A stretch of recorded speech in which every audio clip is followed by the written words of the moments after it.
This week on the Absolute Talk Show. I have to go check on Trent right now. I open the door, pitch black. Yeah, completely dark. You're laying in bed. You have the blanket half covering your face. And I look at you and I go, Trent? And you go, what? And I say, Trent, I'm just checking on you, man. Are you feeling okay? And you say, the light. Yeah. Welcome back to the Absolute Talk Show. Welcome back, everybody, to the Absolute Talk Show. It is Trent back with Ian. What's up, and bitch? We got Colin joining us again. What's going on, buddy? Unexpectedly, I am here again. Yeah. I was not anticipating to be back on the next session. Yeah. I thought it was going to be a bit longer. Dude. Sorry, I don't mean to interrupt you. No, go ahead. On my way here, when I found out you were going to be here, I was like, my boy's going to be there. This is going to be a good episode. Dude, big hype. I was super excited to hear that you were coming too. Yeah. I was disappointed last time you weren't able to make it, but I knew at some point in the future it had to happen. I had to be here when Ian was. Oh, Dude, yeah. I'm just so busy. I mean, we're all busy as fuck, which is a fair assessment, but... Dude, how long has it been since over 2 years, at least? It's been like 2 years, dude, since I've seen you. And we've, like, talked every once in a while and been like, hey, bud, like, hey, how are you? But, yeah, we haven't seen each other in a minute, dude. Yeah, it's been a while. It's difficult. It's just difficult finding time when you get old, dude. Yeah, dude, you want to hear something funny? Is I was talking about you the other day, actually, like literally like last week. Oh, really? Because somebody was talking about Taco Bell. And dude, I fucking told him. I told him that you and I had this thing where like we tried to go through the Taco Bell drive-thru one day. And I think this was not one occurrence. No. Well, hang on. It started as one though, because one of us, I can't remember which one of us said something fucking hilarious, and then you wouldn't stop fucking laughing, and every time you kept laughing, it just made me laugh harder. And we literally couldn't get our order out. We couldn't. But like she was like, I remember that. And then she made it worse because she's sitting on the other end like. What was that? And she would just say shit like that. And finally, I just drove away because we couldn't fucking get the order out. Every time we rolled up to Taco Bell after that, dude, we were just like, we would just start cracking up. And it got to the point where we couldn't go through the drive-thru. It had to be a walk-in deal. Dude, that infected me because I know it happened with Trent. Once or twice. Yep. We would go to a drive-thru. It was always Taco Bell. Oh my God. I almost just lost my drink, dude. But we would go to the drive-thru and I would start cracking up. He would get so angry. He would get fucking pissed because he's going there to eat. He's hungry. I literally would look at him. I'm like, dude, what the fuck is so funny? And he would drive through the drive-thru. I would leave. He would leave. He would pass through it, dude. And I would look at him and I would go, "What the fuck are you doing? Like, dude, I'm hungry." I know. He would get so angry, and I would be laughing the whole time. I'd say, "I'm sorry." Dude, he's losing his mind. He's laughing so hard. He's like, "I just can't do it." I'm like, "What the fuck do you mean you can't do it?" I'm just thinking about the first time it happened with Ian, and then every time afterwards for like the next 6 months, it was the only thing. If I was driving and we went through a drive-thru, there was a 75% chance you would not get food.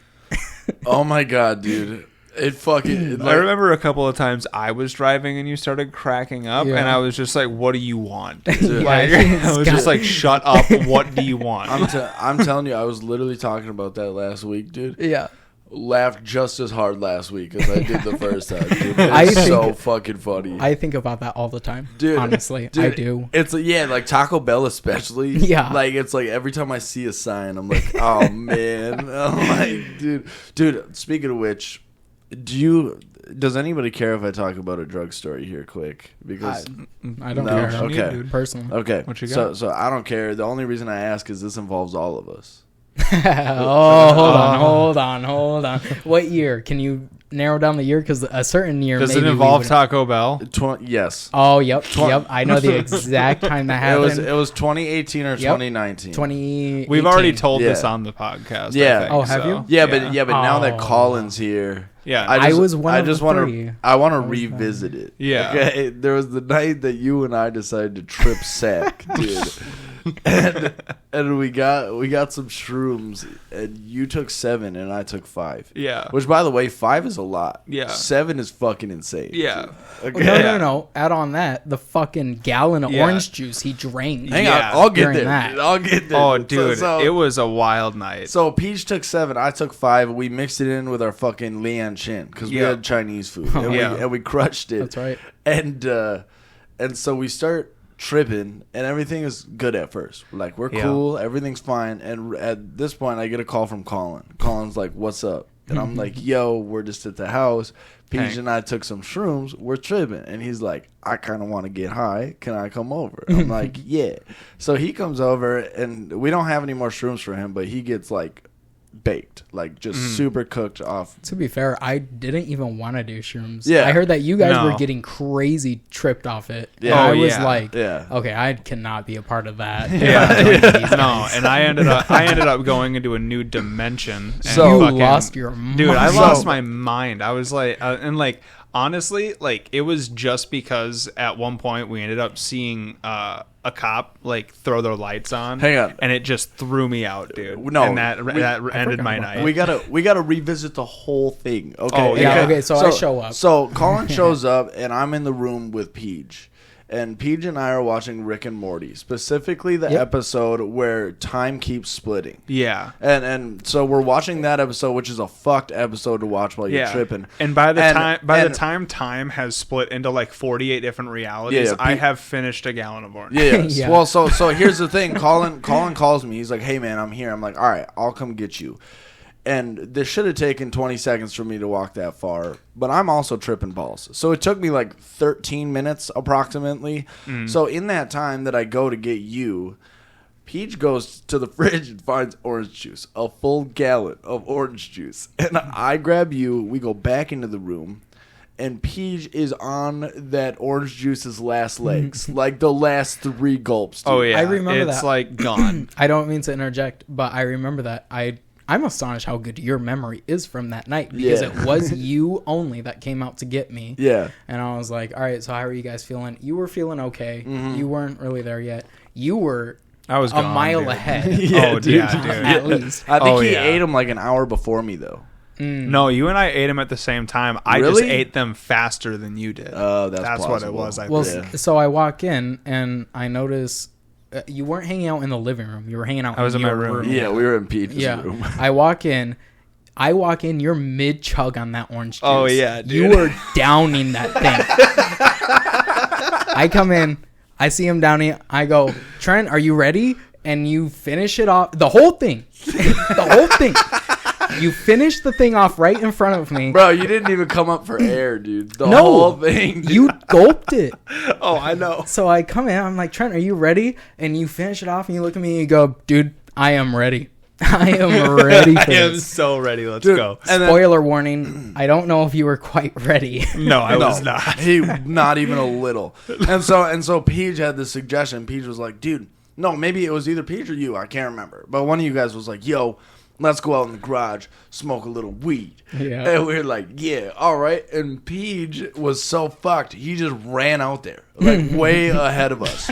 And so I open up the door to the garage, like the side door, and we walk in, and he's not sitting there. Do you remember this? We were like, where the fuck is he? I don't remember this. Bro, he was in the truck, in the garage, doing this. He was... You're right, dude. Yeah, dude. I was giving you a creepy ass face. I remember that. I forgot about that, dude. And I was tripping. It freaked me out, dude. It fucking weirded me out, dude. Yeah, dude. I ran out there because I wanted to scare the shit out of you. That was why I ran out there. Dude. Was because I was like, wait, he's tripping. This is my chance. Dude. And I ran out there just to scare you, dude, bro. And it worked, dude, because I was fucked, dude. I was like, what the fuck? And I eventually got mad about it because you kept doing it. You would like hide behind the tailgate and be like, that's right. I'm like, dude, that's right. And then I would be like, and I was like, Peach, just fucking sit down. I'm tripping. You're freaking me out, dude. And he was like, all right. And so we like sit down. And so you start smoking. Peach was just fucking vibing, dude. I was just chilling. Planet. And then now. Yeah. And I think after you smoked, you were the one that was like, yo, I'm hungry. Let's go to Taco Bell. I think you're right. And we were like, all right. I think specifically I offered, I'm going to go to Taco Bell. If you guys feel like you just want to stay, like just stay. Yeah, or if you guys want to come, that's fine. But we took my car. We did, and I drove. Yeah, so we took Peach's car. Colin was driving. Peach was in passenger, and then I was in the back. I'm sorry, wait, we totally skipped over when he was losing his fucking mind. I started laughing like a fucking serial killer. I still have the video. I still have the video, and I watch it whenever it shows up on my Snapchat memories. Every year, it was near Halloween. Every year near Halloween, that comes up again. You'll have like to send me that. September or October, somewhere in there. Yep. Yeah. And every time it comes up, I watch it and I die every time. Your laugh in that video is infectious, dude. I was fucking losing my mind. I was laughing so hard. The laugh came from the loins, dude. Yeah, it was genuine. Like, dude, I couldn't stop. Like, it wasn't a part of my capabilities in that time to stop laughing. That's when I started getting a little scared because you wouldn't breathe. I know, and because you guys were like, after like a good few minutes, you guys were like, all right, dude, like calm down. And I was like actively trying. I was like, okay, like I'm like and I'm like just trying to relax. And then we get in the car and then we go to Taco Bell. And we get in the fucking Taco Bell drive-thru. Dude, we've been this was at the peak of when I would fuck up every time too. Yeah, and so I think what happened is Colin started laughing. Yeah. And when Colin started laughing, Peach got a little freaked out. He was like, "Why are you laughing?" Like the way he always does. That's right. Because we just got to the fucking. We just got to the monitor. Yeah. And like they were like, "Welcome to Taco Bell. What can I get you today?" Yeah. And I start cracking up out of nowhere. And he just fucking loses his shit. And he goes, "Hold on!" And he just rolls the window up. And I just started fucking freaking out, dude. I'm like, what's happening? Dude, so Peach starts freaking out, and at some point, I don't know whether it was you or me, Colin. Somebody brought up cops. Like somebody just said the word cops. You did. Okay, that's right. It might have been me. And dude, Peach is when he heard the word cops, dude. Your mood, flipped. Dude, like a switch, bro. He was like, dude, because they went from I want to get food to I want to go home. Yeah. Like that. I was like, we need to go. Yeah, we need to leave right now. Yeah, like, dude, Colin. It was fun. Colin. Can someone answer? Did we get Taco Bell? No, dude. We just left. Yeah. You dipped. Okay. You dipped. Colin waited for the car in front of us to leave and just zoomed out. Dude, he just fucking dipped, dude. And so it was a long ride home because Peach was just like he was. Like looking around, dude. If you remember, on the way there, we were listening to music. On the way back, the music had to be turned off. Yeah, dude. Because it was too much. Yeah, it was way too much for Peach. So it was just silence for like 7 minutes. You scared the shit out of me after that moment. Dude. Yeah. Well, we were peaking. Dude, and when we finally got home, we pulled the car in, dude. And Peach, I just went to my room and I shut the door. No, here's the thing, dude. Bro, this is the funniest part about that whole ride is when we got back, you were looking down the whole time because you were sketched. You're like, feet, like you're just looking at your feet.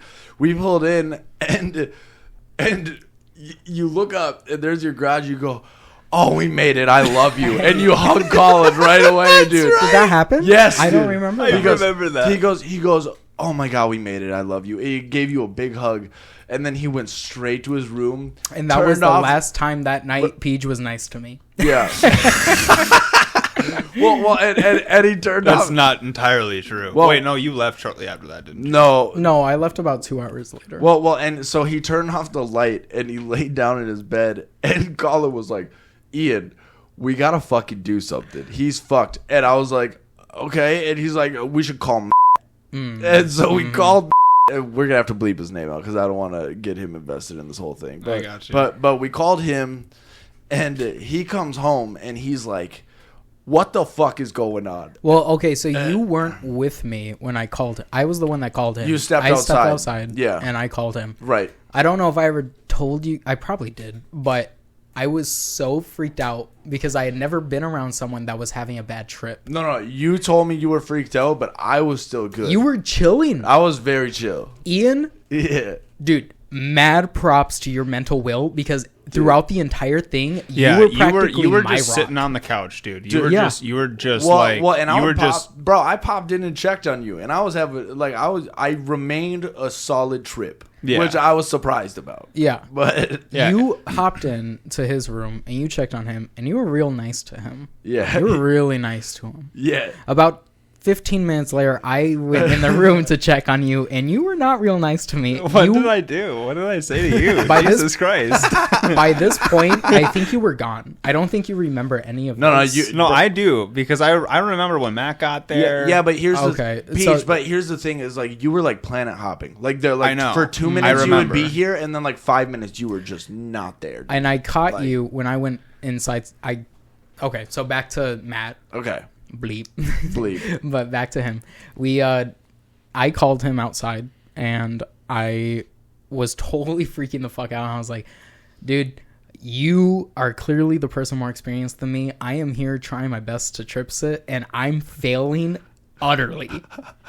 I was freaking out. And he goes, okay, I'm on my way back. I think he was off with his girlfriend at the time. Something like that, yeah. And he was getting off work or something. Yeah, something. Yeah. And he was like, okay, change of plans. I'm going to head back there and I'm going to check on those guys. And I was like, okay. He was about 30 minutes to 45 minutes out. So I was like, okay, all I have to do is keep these fuckers sane for 30 minutes. Wait it out, dude. Wait it out. For 30 minutes, I have to keep these guys sane. Nothing really happened. You were fine. You were totally okay. I walk in, though, and I'm like, I have to go check on Trent right now. I open the door, pitch black. Yeah, completely dark. You're laying in bed. You have the blanket half covering your face. And I look at you, and I go, Trent? And you go, what? And I say, Trent, I'm just checking on you, man. Are you feeling okay? And you go, I think I answered like that because when you opened the door, it scared me. You hated the light. Yeah. I said, well, it was also because you did that, and like the way that like the hallway like illuminated you, and you didn't turn on the light. It was really like a shadow. It was really creepy looking. Like you were all black. That makes more. You've never said that before. That makes more sense because you said what, and then I go, I'm just checking on you, man. Are you okay? And you say the light. Yeah. And I didn't understand so I tried to communicate this. You tried communicating this. But all you say to me is, the light. And I go, the light? And you go, the light. I didn't know what to make of that. So I go, it's dark in here. Do you want the light on? And you go, no. You yelled at me, no, you don't want light. And I go, okay, so you want me to close the door? And you go, yes. Oh my god. So okay. Colin, I'm sorry, but I'm failing to understand where the loss in communication was here, because I think it was pretty clear that I wanted to stay in the fucking dark. Well, okay, I must be paraphrasing because in the moment it was not that clear, and you have to keep in mind I was high. Here's the thing, though. Here's the thing, though. Oh my God. But you wanted. I think where the disconnect came in is you wanted two things that were contradicting each other. You wanted the light off, but you wanted to be able to see Colin. True. And that's the problem. Is like the only way you're seeing him is if the light's on or if he fucks off. right? So you're getting fucking irritated. You're like. I was either like, I need to see you or you need to leave. Like, these are the options. Well, that was where I was like, I don't know what the options are. You're trying to communicate this decision to me, and I'm like, what is the decision? Dude, and then fucking Matt finally gets home, dude, and you greeted him, and I was just chilling on the couch, and I know this because when he walked into the living room, he looked over at me, and he was like, how are you doing? And I was kind of like, and he was like, you're good. Yeah. He's like, you're good. Yep. And he goes into Peach's room, he leaves the light off, and he's just talking to him. And after about like 30 minutes or some shit like that, because you came and sat on the couch with me, and we didn't even say anything. We were just quiet. We were just hanging out. Yeah, well, dude, so just vibing. After like 30 minutes, you and Matt come out. And what? No. Yes. Yeah. No. Yes. No. Yeah. I remember what happened. Because what happened was Matt literally showed up.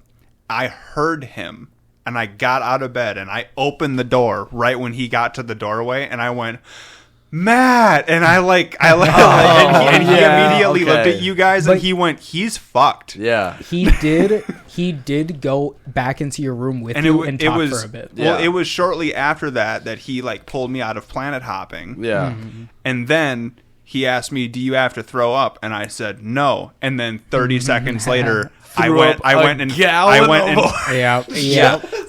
threw up for like 40 seconds straight, dude. And it was so much. Let's not forget the most important detail of the night. Before you went and threw up, you said, "No, I don't have to throw up." Yeah. And then looked at the ground and just spit a loogie right on the ground in the house. Yeah. And then I forget who said it. It might have been Matt. He was like, he did. He was like, Peach, you can't spit on the floor. To which Peach responds by putting his hand up and going and spitting into his hand.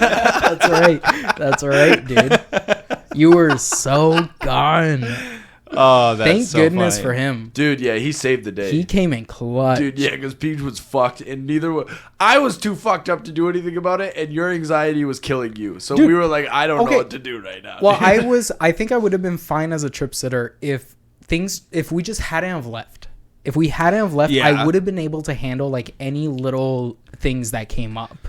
But as soon as it ended up being cops, Taco Bell, sitting in silence for 7 minutes in the car, you having your fucking laughing breakdown in the fucking drive-through. Ian liked it. Ian was laughing. He wasn't stressing. Dude. I was vibing, dude. Yep. You immediately was like, something's wrong. Yeah, well, because because to me, when somebody goes, "Welcome to Taco Bell, can I take your order?" And I start immediately follows it by.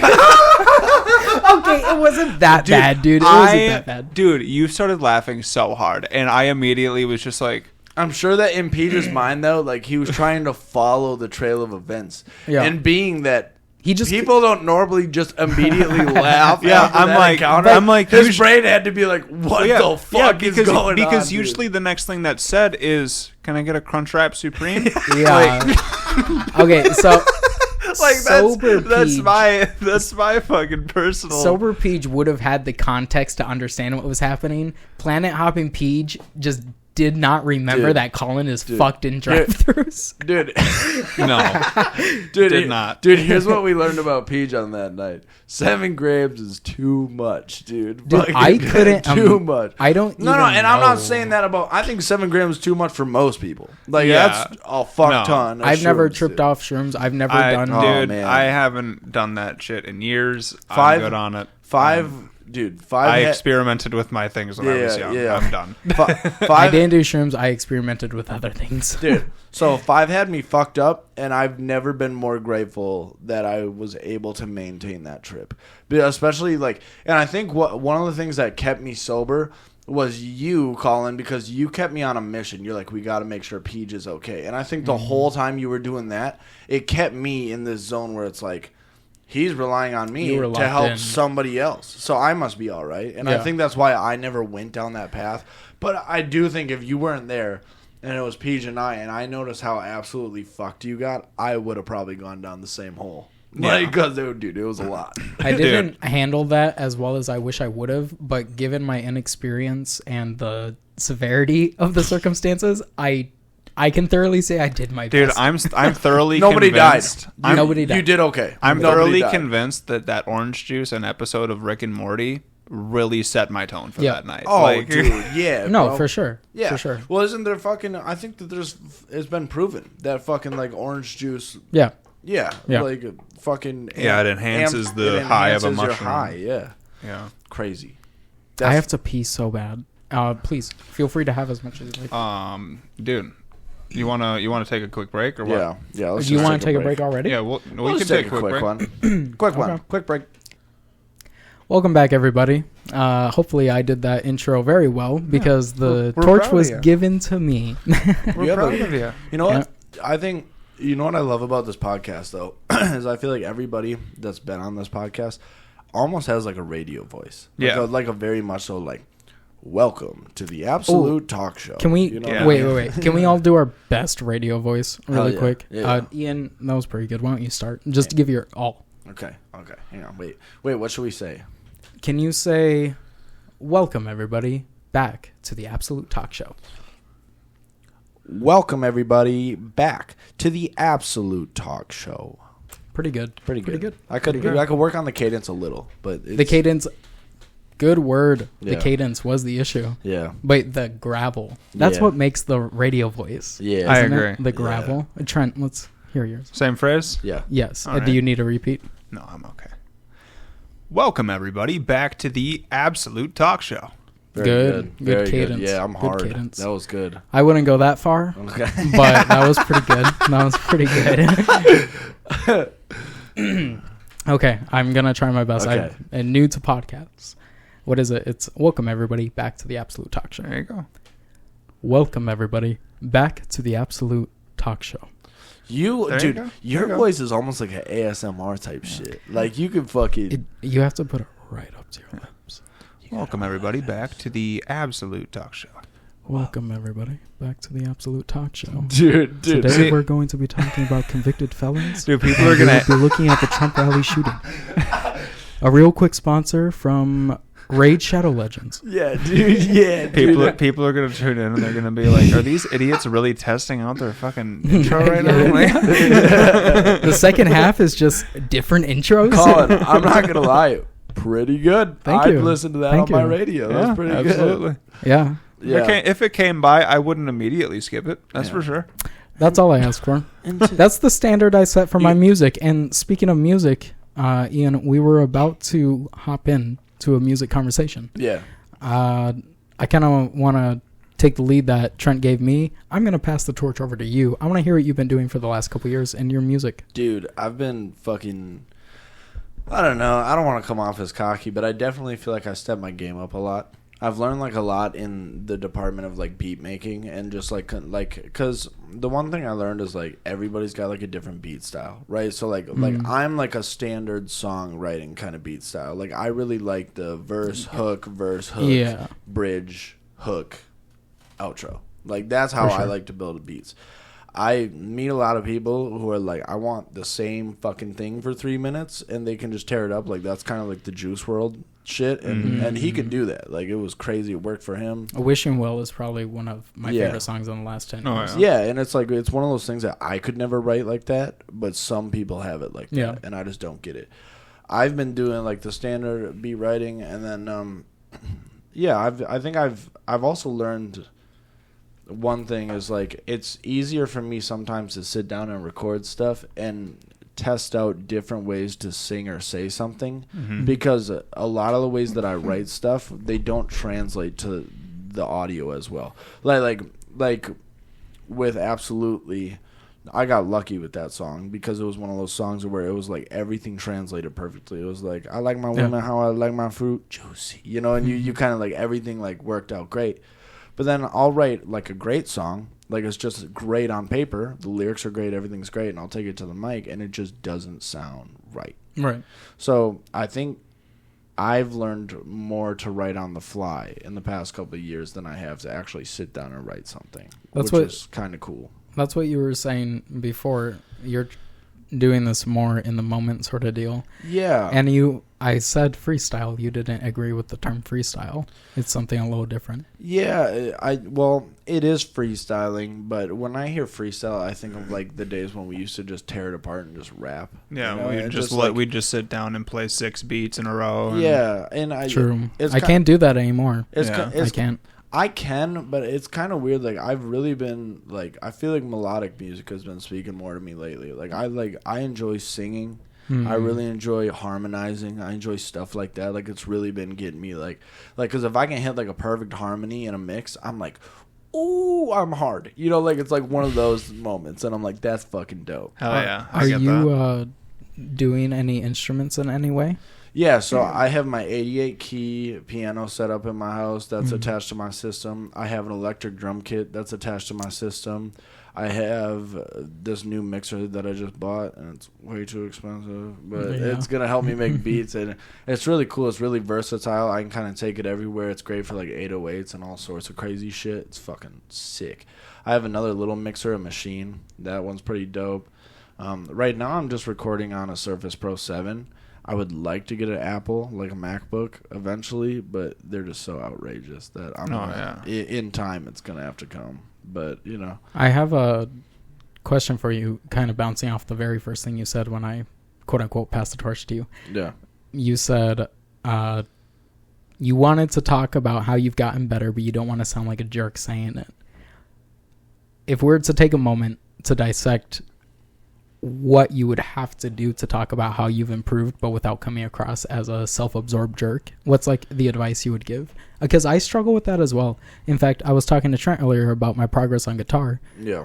And it's difficult to say I've gotten good without feeling like you are loving yourself. Yeah, like super narcissistic. Yeah. Yeah, I think, the things that I've gotten good at is like mostly adapting, because like, I used to look at it in terms of like views and stuff. Like I was like, oh, like when I have 300 views on a song, like I'm gonna be the fucking dopest, you know. And now I'm like, I just want to be able to do this. Like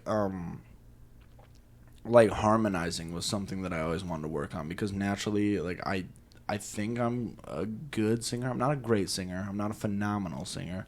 I'm a good singer, Sure. And so, like, I always thought that if I could find good harmonies to good beats and get it, like, just right and just figure it out, that my music would kind of come together more and be a little more whole. And I've really worked on harmonizing. I think harmonizing has really come together for me, especially in my newer stuff. I think that when you listen to it, you'll notice the layers and you'll notice the depth of, like, writing that I did with it. But I used to focus so solely on lyrics and wordplay like a rapper would, that I think now when I write, it's just different, because it's like I'll sit down, I'll listen to the beat, and it's like it might not be the craziest line. It might not be like a tongue twister or anything insane. It's just something where, like, when you listen to it, you're like, it's real. Yeah, like that's real. Like that speaks to me. I know exactly what you mean. In fact, coming from that era of ours where we were like writing lyrics and trying to come up with the most interesting sort of, as you put it, tongue twisters or metaphors or whatever it is. Right. Coming from that era, and then once we all stopped going so hard into that and we started splitting off and doing whatever we wanted with our interests, I kept going towards music, but I wanted to do more instrumental stuff, and I wanted to do, like you're describing, more melodic harmonization, singing sort of things. The problem is that when you come from a mindset where it's like everything has to be clever, everything has to have a double entendre to it, and there has to be a rhyme scheme to it. If you try and take that mentality into a song where you have maybe a dozen lines of lyrics and each line has to have emotional impact behind it, it's impossible to adopt that into that. I feel like. Well, and I get that. Even with a song called Trash Man, like, Trash Man did exceptionally well. It's probably one of my most successful songs, and granted, it's not fucking huge by any means, but, for me, it was a big deal because I got a lot of positive feedback. I had, like, a lot of people I haven't talked to in a long time tell me, like, yo, like, that's dope. Dude, I wrote that whole song. I didn't write a single word down. I sang every word of that song just kind of from, like, how I was feeling, and, like, my favorite My favorite lyric in that whole song is I'll lose my mind before I lose this waist.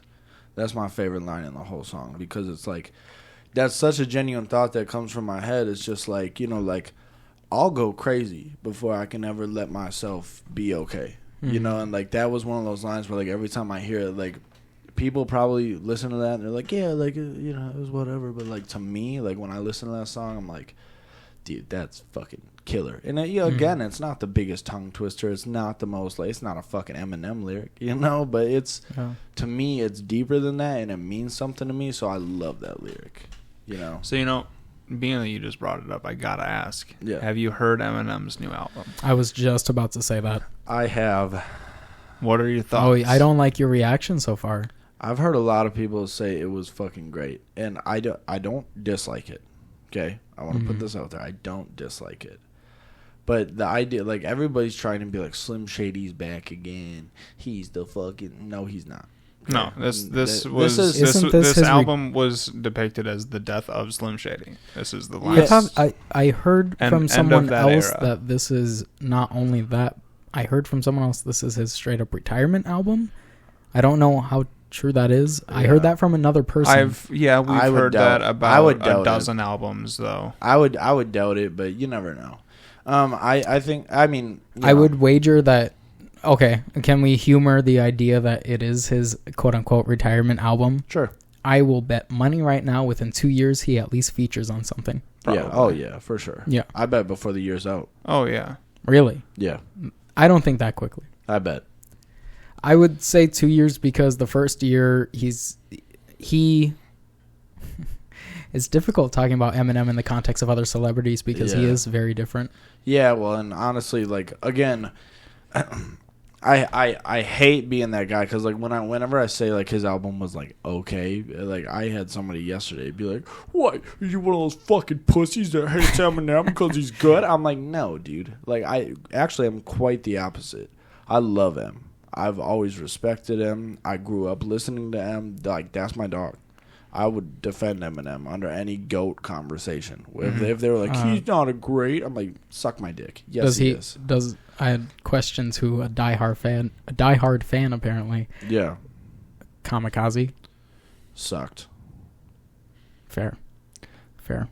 Well, because Peach thinks it's okay. Yeah, I think it was okay. Because here's the thing. Like, being that it was basically a roast album, like... Yeah. I mean, sure, look, that's unfortunate. I just feel like Eminem shouldn't go that direction because it limits his capability. Well, yeah. Well, and I'm gonna say this too.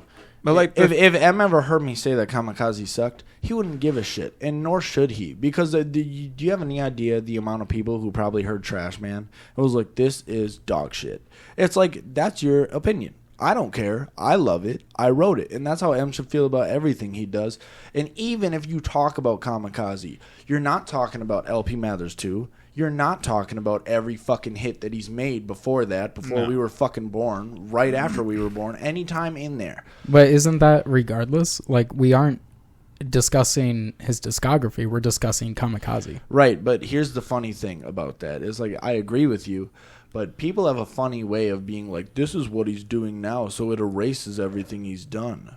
No, I don't agree with that sentiment at all. There's a lot of people that do. Yeah, I will agree with Ian on this one. There are quite a few people that I know that are like... Have you guys... Well, because the phrase, that's where the phrase, he fell off, comes from. Yeah. It's like, he fell off. No, he didn't. Yeah, they'll be like, changed. oh, well, whoa. He totally fell off for the last few years. I am completely willing to acknowledge, as an Eminem fan, look, he lost track of what his talent is directed towards. 100%, but the audacity to take away from him that he's a goat, nobody should do that. You fucking, how you lick my butthole. That's crazy. Even Frank Sinatra has songs where I'm like, this one's mid. Dude, love Frank Sinatra. He's amazing. Dude, you know who I've been really into? Sorry, by the way, Marshall M, whatever you want me to call you, because I'm a little bitch. We respect you no matter what. This is not shame. We're just being honest. Your last album was quite good. Yeah. So you're doing well. You didn't really say so. His current album, though, what are your thoughts? There was some good songs on it. There was some that I found atrocious, honestly. Really? Yeah. Not many. What's your favorite? Houdini was great. I thought Fuel with JID was great. JID, he's always good. Dude, he's unstoppable. He's always such a good lyricist. He's unstoppable. His last album with Dance Now on it was fucked, dude. Dude, yeah. Was fucked. Yeah. Man. Dance Now. Damn. That song is crazy. Yeah, dude, bro. He had Dance Now on that album, and he had another song that I was really fucking with. I know it was is he the one that did the 151 Rum? Yes. Oh yeah, that song is good. Yeah, dude, JID is fucking unbelievable. That is that song is from like 2017. So yeah, oh yeah, that was like right when he joined Dreamville. That was right when Cole picked him up. That's right. Crazy. Did you heard M's song Temporary? I did hear that one. Yeah, good. I liked it. I liked that one. I feel like this isn't a comment on that song in particular. I also like that song. It's a good song. I think most people can agree. But in the context of, I really don't like this mentality in art critique where if it's something based on a very emotional event, it's suddenly immune to criticism. People are like, you criticize a song like that. Yeah. And again, this is an arbitrary example. I'm not saying this is happening with that song, but you criticize a song like that or like half of NF songs, and which are based. People kind of take it as you Let's be disregarding what and it's they're about. like, oh, it's about, when he's gonna pass away and it's gonna be a gift to his daughter. Like, aren't you missing the point? And it's like, I'm not missing the point. I'm just judging it as an objective piece of art and how I perceive it and interpret it. Well, and look, I think even M would tell you, like, it is however you interpret it. That's the beauty in music and art in general, is like it's all open to interpretation, which is what's so great about it. I will say this, I didn't get around to it. You know who I've been listening to a fuck ton lately, and I've known all his music forever, as you guys have, I'm sure, is Johnny Cash. Dude. Yeah.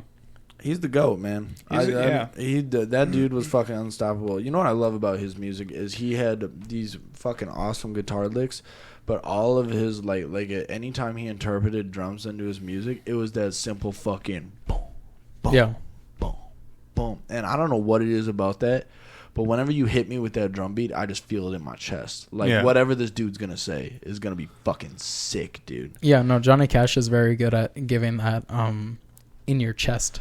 Vibe. Yeah, it almost like the music makes you breathe type feel. True. Like, true. And I was working on this fucking song that had a very similar beat to that, and I'll probably come back to it. I took a little break on it for right now, but I didn't know what I wanted to call it. But dude, it was like there's something about that where you just feel it in your chest. It's so sick, dude. Oh yeah, for sure. So dope, dude.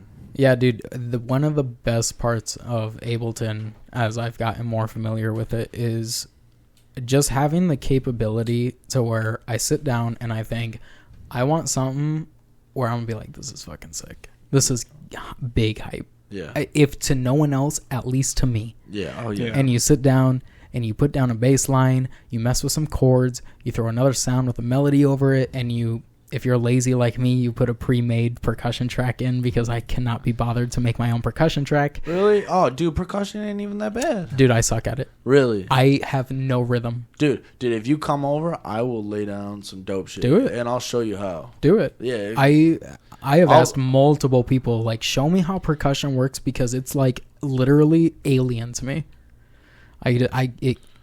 It just doesn't work for me. I can do melodies. I can do harmonization. Well, and honestly, this is coming from a guy who historically, like, I'm not great with percussion tracks. I'm not. Like, I when I was younger, dude, this is a totally true story. My dad, who is, like, a good musician, he has been for many years, and he did a lot of work, like, in bands and stuff when he was younger. He's great at that stuff. Like, he understands it. He taught me how to keep a beat when I was just a young kid. But there's the story I'm talking about is we were in the car one day, and I was just like drumming on my legs, dude, and my dad was like, what the fuck was that? Like, swear. Like, my dad was like, that wouldn't play anywhere. Isn't your dad relatively religious? Yes. So I'm surprised he swore.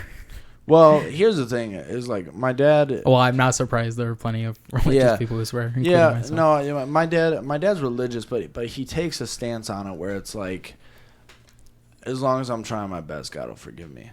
You know what I mean? It's like one of those things. But yeah, like, and I would, I like, he'd be like, dude, that was respectfully atrocious. That was horrible, you know? And I was just like, what? He's like, I don't even know what you were doing. He's like, that was insane, you know? And that's funny. And it took me a long time to like figure out drums, but after enough of it, you'll figure it out.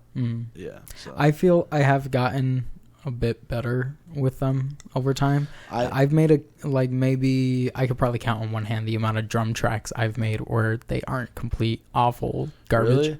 Really? Dude, if you ever come up with like a great melody too and you want to send it to me, I'll put down a drum track on your melody and we can mash something up together. I'll tell you right now, there's about half a dozen beats that are missing a good percussion track that have amazing melodies going. Dude, and honestly, the mixer I used to have, like before I got my new one, it's pretty good, dude. If you want that one, like I can either, you know, sell that to you, or we were talking about using it on the podcast maybe too. I don't know, something like that. But you might want to look into that one. It's a good sure. It's a good low price, but like good deal shit. Yeah, I definitely should get a couple upgrades. Yeah, I think. Yeah. Well, Trent, I suppose we've taken enough time. Yeah. Rambling. Yeah. Let's get some construction in here. Let's talk about some weird shit. Dude. Let's talk about your fucked up eel conspiracy. Yeah. I informed him of that. Dude. I can't even be a part of this conversation. Big eel opinions here. He is on board about how it's insane that we don't know where they reproduce. So when Peach hit me with this, so he gave me a statement, I was like, that's fucking stupid. I don't know what you just said. I don't believe you.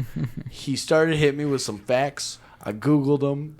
Literally exactly what happened to me verbatim. Bro, and I'm like, all right, I'm on board. I don't want to be. I'm totally with you. Hold on. I'm not on board with his dumb fucking theory, but I'm on board with the idea of that it's crazy. I did not know we didn't know how eels reproduced.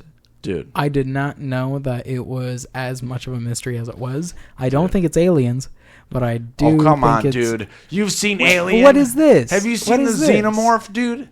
Have you? Well, bro. See? It's the same thing, dude. No, it's not the same. It's the fucking same. Hey, so speaking of xenomorphs, have you heard... I've never heard that statement. Of the strawberry feather star? The strawberry feather star? Yes. That sounds like a sexual innuendo. It sure could be. Please inform me. It may be. I wouldn't look at the monitor. If you had to guess what the strawberry feather star was, what would you think it is? Well, he just said sexual innuendo. A sexual innuendo. Well, that's the first thing that comes to my head. What's your second guess? Okay. An animal. It is definitely an animal. Okay. It's a deep sea creature. Here is what it looks like. Yeah. Why is it yeah. Bitch? Almost looks it is strange. Almost looks exactly like a xenomorph. What? A little bit of a stretch, but you should have seen the picture we saw earlier. Can you find that? Yeah, I know. I'm trying to find it. Oh, you mean a baby xenomorph? Where face hugger. Yeah. Face hugger. Yeah, it definitely looks like a face hugger. Yeah. Yeah. Mm-hmm. Oh man. Where is it? Did we pass it already? Oh. It was more towards the top. You did not go this far before. What was it? Google sucks though, so it's probably not in the same results. Yeah. This is brought to you by Google. Yeah. Colin's like, never, dude. Yeah. No. Damn, dude. It's gone, but that's okay. That's fucked, dude. It wasn't even a real picture. It was just somebody edited a photo of like the alien the xenomorph baby on the face. Yeah, somebody did that. They look a lot like it. Yeah. No. So strawberry feather star is this creepy little creature. And here, let me show you.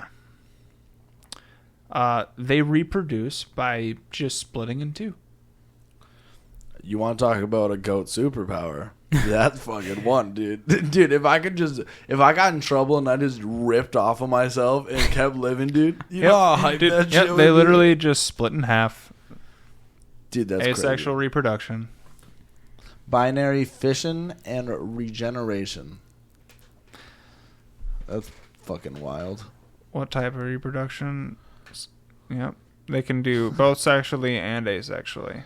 So I don't want to know what the process is for this sexually. No, yeah, you gotta take the option. I don't think I'm kidding. You gotta do it. this is one of those moments where I won't choose. Pleasure's the lesser always of the two got to be evils. an option on the table. Geralt of Rivia, I'm all like, Dude, I would rather not choose. Are at you all. caught up on Witcher? Dude, I read the books. Dude, I'm caught up. I've never read the books. I'm caught up on the show. First off, Okay. bummed that Henry Cavill's leaving. Second off, really great up until now. Dude, I'm telling you, Henry Cavill was the only reason why it was as I saw okay as it was. I saw the believe you. first. I saw the first season of It wasn't- And I'm after gonna be that, honest. I fell off. I am like in the minority because I don't think the Witcher show was that good. I don't really either. But I'm coming from the perspective of just having read the books 2 times in a row because they're that amazing, and I go to the show and I understand that when you adapt a book series to something like TV, it's not gonna be a 1-to-1. Anyone who expects that is ridiculous. Yeah. The only one that I've ever seen done super successfully in both areas is our own HP up there. Harry Excuse Potter. me. Like what? Excuse Like me. what? Think on it. Think about it for more. Think about it for 30 seconds. Hang on. What is also amazing in book form and the movie adaptation is just as good, if not arguably better.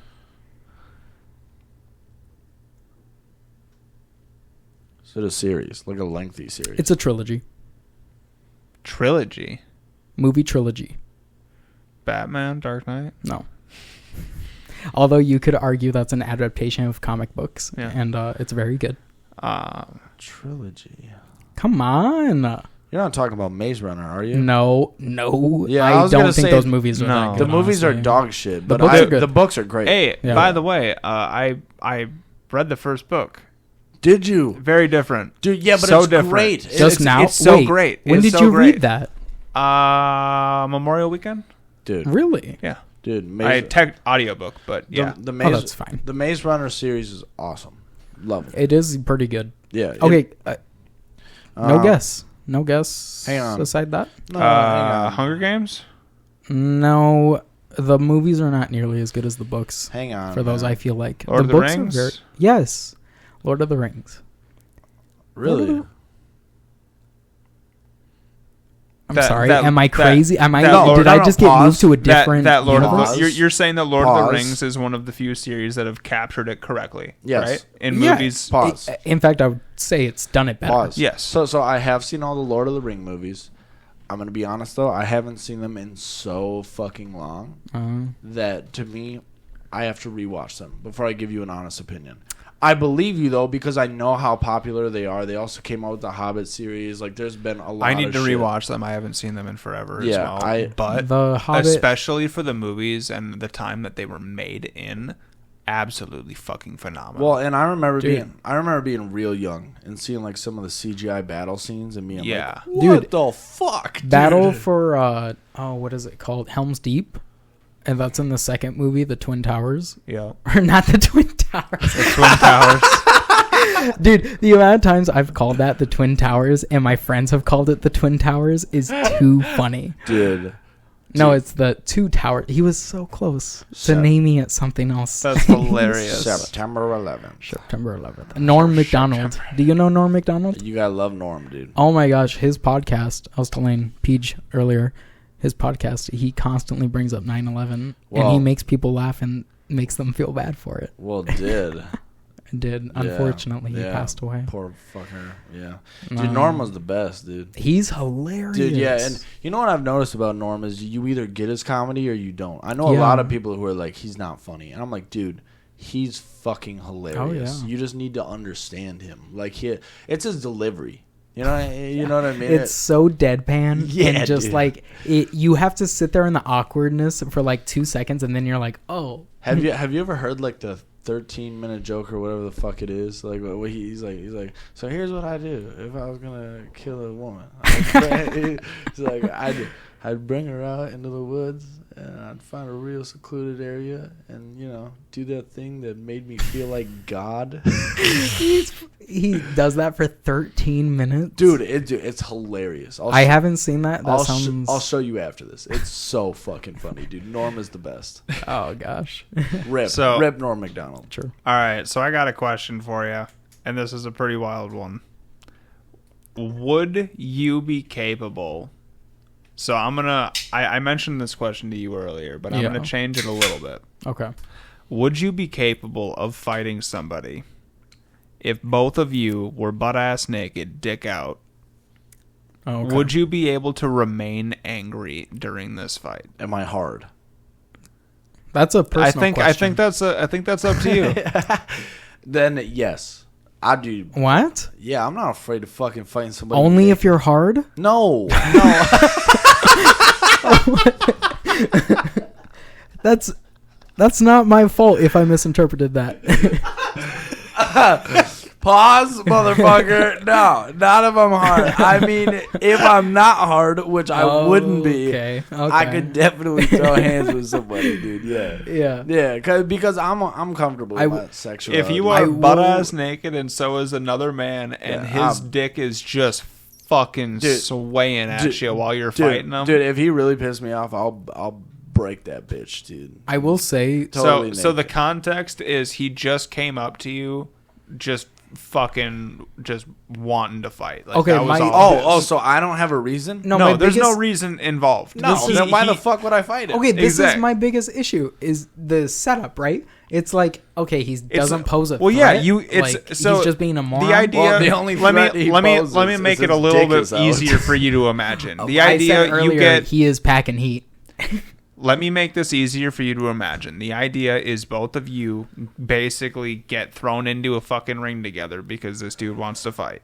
Okay. But he's naked, and now I'm naked. Yep. And I have to stay angry? No, the question is, can you? Can I stay angry? But now we're can you remain fighting him and stay angry? Yeah, if we're both naked, yes, because I feel like we're on equal ground. Yeah. Well, and here's the thing. He can grab my little boys, I can grab his little boys. It's even ground. Okay, so here's my thing though, is if you're coming at me, right? After the first swing, and all I'm doing is watching you tag my fucking thighs with your big hog, then I'm gonna get angry. Then I might be fucking ready to beat. I think that's fair. I feel like if you were to, if I feel it touch me, oh yeah, in the middle of fighting him, like acknowledgement of the fact that just happened, that alone would be enough to be like, this is fucked. I need to get out of this. Like, dude, I'm mad. They pinned me versus another naked dude. Yeah. Dude, you better not like rear naked chokehold me with this shit. I'm not, like, just fucking just. Yeah. I'd tell you, dude, the worst one would be a triangle choke. Just cock right in his face. Right in the fucking face. Oh fuck. No, I feel like I wouldn't even get angry at that guy. I would get angry at whoever put us in an arena to fight each other naked. Think I'm a fucking naked gladiator? Yeah. Fuck you. It's not our fault we're here. Yeah. No, and I mean, don't get me wrong. I'll beat the shit out of him to make it out. But, yeah. I'll be honest. I'm not a fighter. That naked guy is probably beating the shit out of me. I'm not a fighter either, but I think if you pin me up against a big hog monster, I might drop that bitch. I think that if it comes down to like a genuine situation where I actually have to fucking fight, I'll be able to. I know that. I think I'll be able to give more than I ever have before. I don't know if I could confidently say I'll win, but I will give more than I previously have been capable. Here's the thing. I truly believe nobody wins a fight. I believe there are winners in fights. Really? Some people are so self-absorbed. Even if you win it physically, I don't think you necessarily win it morally. There are times where violence is justified morally. To stand up for what's good and what's right. I can definitely agree. As long as depending on the correct subject. Yeah, I'm gonna agree with you, Colin. I think that there are fucking winners in fights. I don't think anyone should take enjoyment in it. No, I definitely and I get both of your points because on the one hand, it's like really. And people underestimate how much it really takes to kill somebody. If you clock somebody just right and they hit the ground, dude, you can kill somebody. Oh, yeah. No, for sure. So it's never... That's why bar fights are just the dumbest thing. Yeah, they're very stupid. Because so many people hit their head off a table or something, and then that's just lights out, I'm drunk. You're drunk. Fight me, bitch. And it's like, no, dude. And now, I'm not going to lie. Everyone wants to be the main character who gets in a bar fight and wipes out the whole fucking place. Yeah. Can we acknowledge that? Yeah, we bro. all as men fantasize about that. We all want to be that guy, but none of us want to live with the repercussions. Oh yeah, no. Exactly. Of course nobody daydreams about the repercussions of taking another man's life. Yeah, no. They only think about how badass they are when they're being a badass. Well, and I watched a story about a guy who did this in England or whatever. Him and his bros were out one night, and dude got into a fight. He fucking knocked somebody out and walked away, and his bros hyped him up for weeks after that. They're like, that was sick. And he fucking saw in the newspaper some guy died outside a bar in a bar fight on the same night they were out, and he turned himself in. Yeah. He was the guy that killed him, and he went to prison for it. Would you do that? Would you turn yourself in? I think that if I killed somebody, I would. Yeah. Because it's one of those things where it's like, I don't think I could live with myself knowing that I didn't. Yeah, I need to take accountability for my shitty mistakes, and I'm not going to let his family wonder who the fuck killed their little boy all these years. Like, I would have to, Would you do it if it was purely in self-defense? If you were 100% justified from any legal standpoint in doing so, but nobody had to find out, would you admit it? I think so. Yeah. Because I feel like not admitting it and it coming out later will just come back to bite you in the ass anyway. I think I would admit it, but I would plead my case with the cops too. I would tell them openly. Yeah. I would be like, look, this guy. This is what happened. He wouldn't get the fuck off me, so I dropped him. But I don't believe in just walking away. I think you gotta own it. No, I agree. I hate that mentality of parents teaching their kids. Okay, I'm about to fucking talk more than I should because I need to think before I say this. I agree. Turning the other cheek, if it's ever an option, do it. Always. Even if you feel like you're the biggest, weakest pussy in your life doing so, that is still the right choice. Yeah. Turn the other cheek. Yeah. But if doing so would condone or otherwise support immorality or, for a dramatic term, evil, then you have an obligation to stand up for what is morally correct. Yeah, like don't get me wrong. Like if there was a circumstance where it was like, I saw a fucking 5'2" little tiny girl being fucking harassed by a big ass dude like in an inappropriate manner. Yeah, I'm probably going to try and lay that dude out because get the fuck off her. What are you doing, bro? Because I have an obligation as a bystander to try and protect somebody who's being fucked with, right?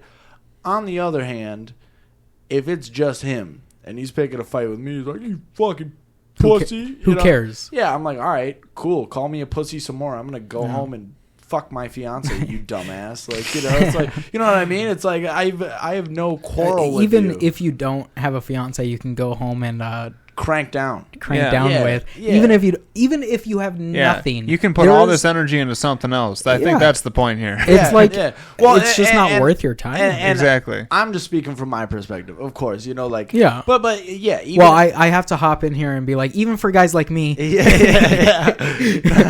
No. Even if you don't have like a woman at home, like you got friends. I know you got family who cares about you, and furthermore, even if you don't have those people, you should care about you enough to want to do something with your life. And as much as in the moment people are going to be like, look at that fucking pussy, you got to be like, no, that guy's a fucking pussy because he's fucking doing some dumbass shit right now. I'll say right now, it's not easy.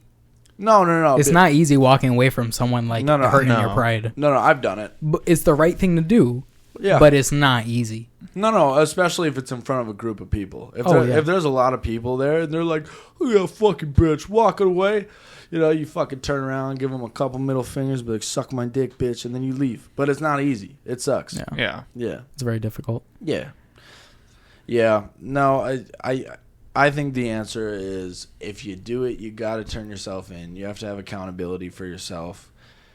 There's only one exception to that I can think of for me. A pedo? No. Oh. I would admit to that as well. Yeah. Really?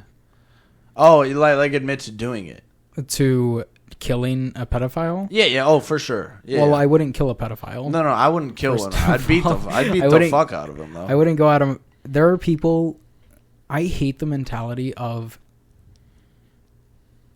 people who think the cops shouldn't have gotten him. They should have just told me where he was. And I would have gone there and I would have dealt with him. You're describing Jake. That he has said that. That's Jake. And I understand. I mean, obviously, like, who doesn't get furious at that thought, right? Yeah. And I get it, but it's also like, you're not that guy. I'm sorry. I don't know if a vigilante can exist. I'm gonna counter this argument. I agree that you shouldn't, right? I can agree with that. I think that it's wrong, and I think you should let law enforcement handle it because they're going to be the ones who can actually get justice for this guy. Put him in jail, take care of it, make sure the kid's fine, do whatever. I agree with that. I'm going to be honest with you, though. You know, I got a kid, and God forbid, you know, anything ever happened to my son or any of my friends' children or anything like that. I couldn't imagine as a father. Yeah, I'm not going to lie, dude. Look. Have you seen... Look, people are going to be offended by this. Some people. I don't think you will because I think you understand me. I would grab a fucking baseball bat and beat the fuck out of that dude. Have you seen that video clip of the guy... Okay, so there's this guy and his child got, you know, by a sick fuck. And you're talking about the airport video? Yeah. That's the best video. Dude, okay, so they're escorting the guy through the airport or wherever it is. I don't know if it's an airport. It is an airport. Is it? You're talking about when he's at the phone booth? Yep. Yeah, that's an airport. So they're escorting the fucking bastard through the airport, and the dad, what a Chad. I know I'm contradicting myself, but you can't watch that video and be like, that's a fucking dad with a mission. Dude. Because he is sitting there at the pay booth. He's been planning this. Bro, it gets you hyped. And they're escorting him, and he's sitting there at the booth, and like a man with a mission puts it down, turns around, and fucking avenges, dude. Well, bro, he's got a baseball hat on. He's got these aviators on. He just turns around quick. Boom! Pops the dude right in the fucking head, kills him on the spot. And then you hear the cop after he shoots him, too. The cop is like, why? Why would you do this? And every time I hear that cop yelling, because his standpoint is like, I didn't want this guy to have to go to jail, right? Like, that's the whole cop's argument. In my head, I'm like, dude, I would sit in prison for the rest of my life with a smile on my face if I got that revenge, dude. I don't fucking love it. I don't know if he made the right choice, but I 110% empathize. Right is to be right is a fucking circumstantial term. It's like really? I think so. Maybe because it's like what's right to me isn't right to you, right, necessarily. But what's right to you isn't necessarily right to me, and so forth and so forth and so forth. I think most people would agree that guy had every right to get that, to fucking eat that bullet. There are some people out there. I've never met one. I'm telling you. There are people out there who would defend that guy and be like, he didn't have to shoot him. And in my head, I'm like, dude, he's lucky he made it quick with a gunshot. I'm the kind of guy who would have yanked that dude's nails out of his fucking fingers before I did it. Like, that's crazy. You know, that's insane. I'm sorry. And, you know, people might look at me like a psycho, and, like, I understand it. Like, does it make it right? No, dude. I think anyone who would come to you after what you just said and would say, I can't imagine how you did that. I think anyone who would say that is ignorant of their own inner capability. Yeah. Everyone is capable of killing someone. Well, and I believe. It is 100% within everybody's power. Well, and we've talked about this before on the podcast. Like, people tend to forget because we have this civilization. We have all this shit. Dog, we're animals. Like, sorry. I don't agree with that. No, we are. Genetically, we're animals. We're highly intelligent, way more advanced animals. But the idea that we're not animals, it's like, bro. Well, I won't sidetrack your podcast, but I clarify here now. I come from a religious perspective. Sure. I don't believe we're animals. Sure, but here's the thing though, is like sorry, not to interrupt you, but I feel like I may have misled you with my point. Right. I feel like even in the context of I don't know, evolution, I guess, or whatever, I still feel like we are just so on another level. And that's before I even take in the religious aspect, but it's just in the concept of like, are we not, because we're the most intelligent, just above them? Are we not their caretakers and their tenders? Well, so and for the most part, like I agree with you on most things, especially religiously. I think, like I'm in the same boat as you. I'm religious. I go to church and whatnot, and these are things that I believe in as well. But I think my standpoint on it is more so that I genuinely believe that just because we come from God does not ultimately exclude us from the animal kingdom list. That's just my stance on it. Now, I'm not naive enough to say we're not light years fucking ahead of everything.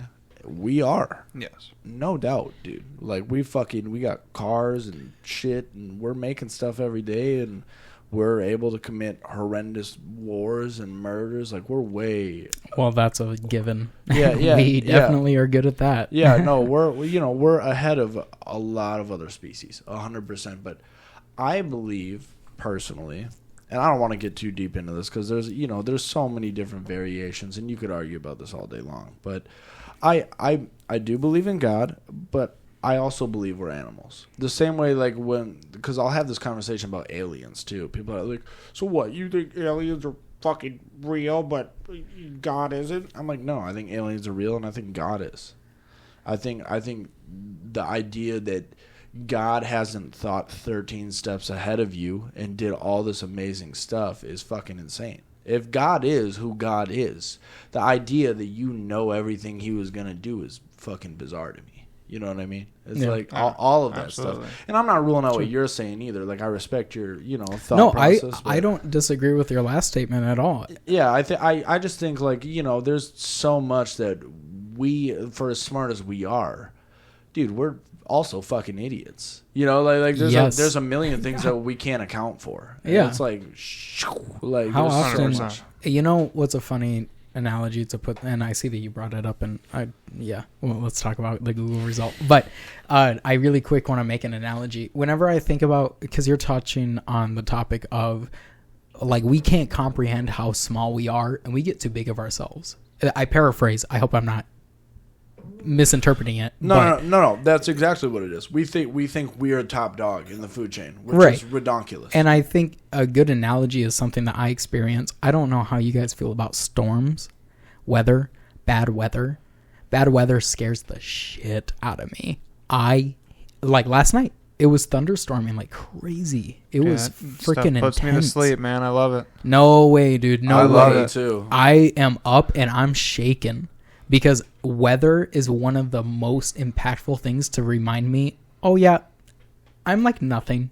I have no control over the wind. I have no control over the severity of weather. If that comes through and just God says, just tears this is you your out time, of your fucking house. Yeah, I'm powerless. Yeah. I'm powerless. And people forget that. You know what scares me more than anything? And storms are one. I mean, like, I love storms. I love sleeping in them. If I know I'm not going anywhere, I'm pretty okay.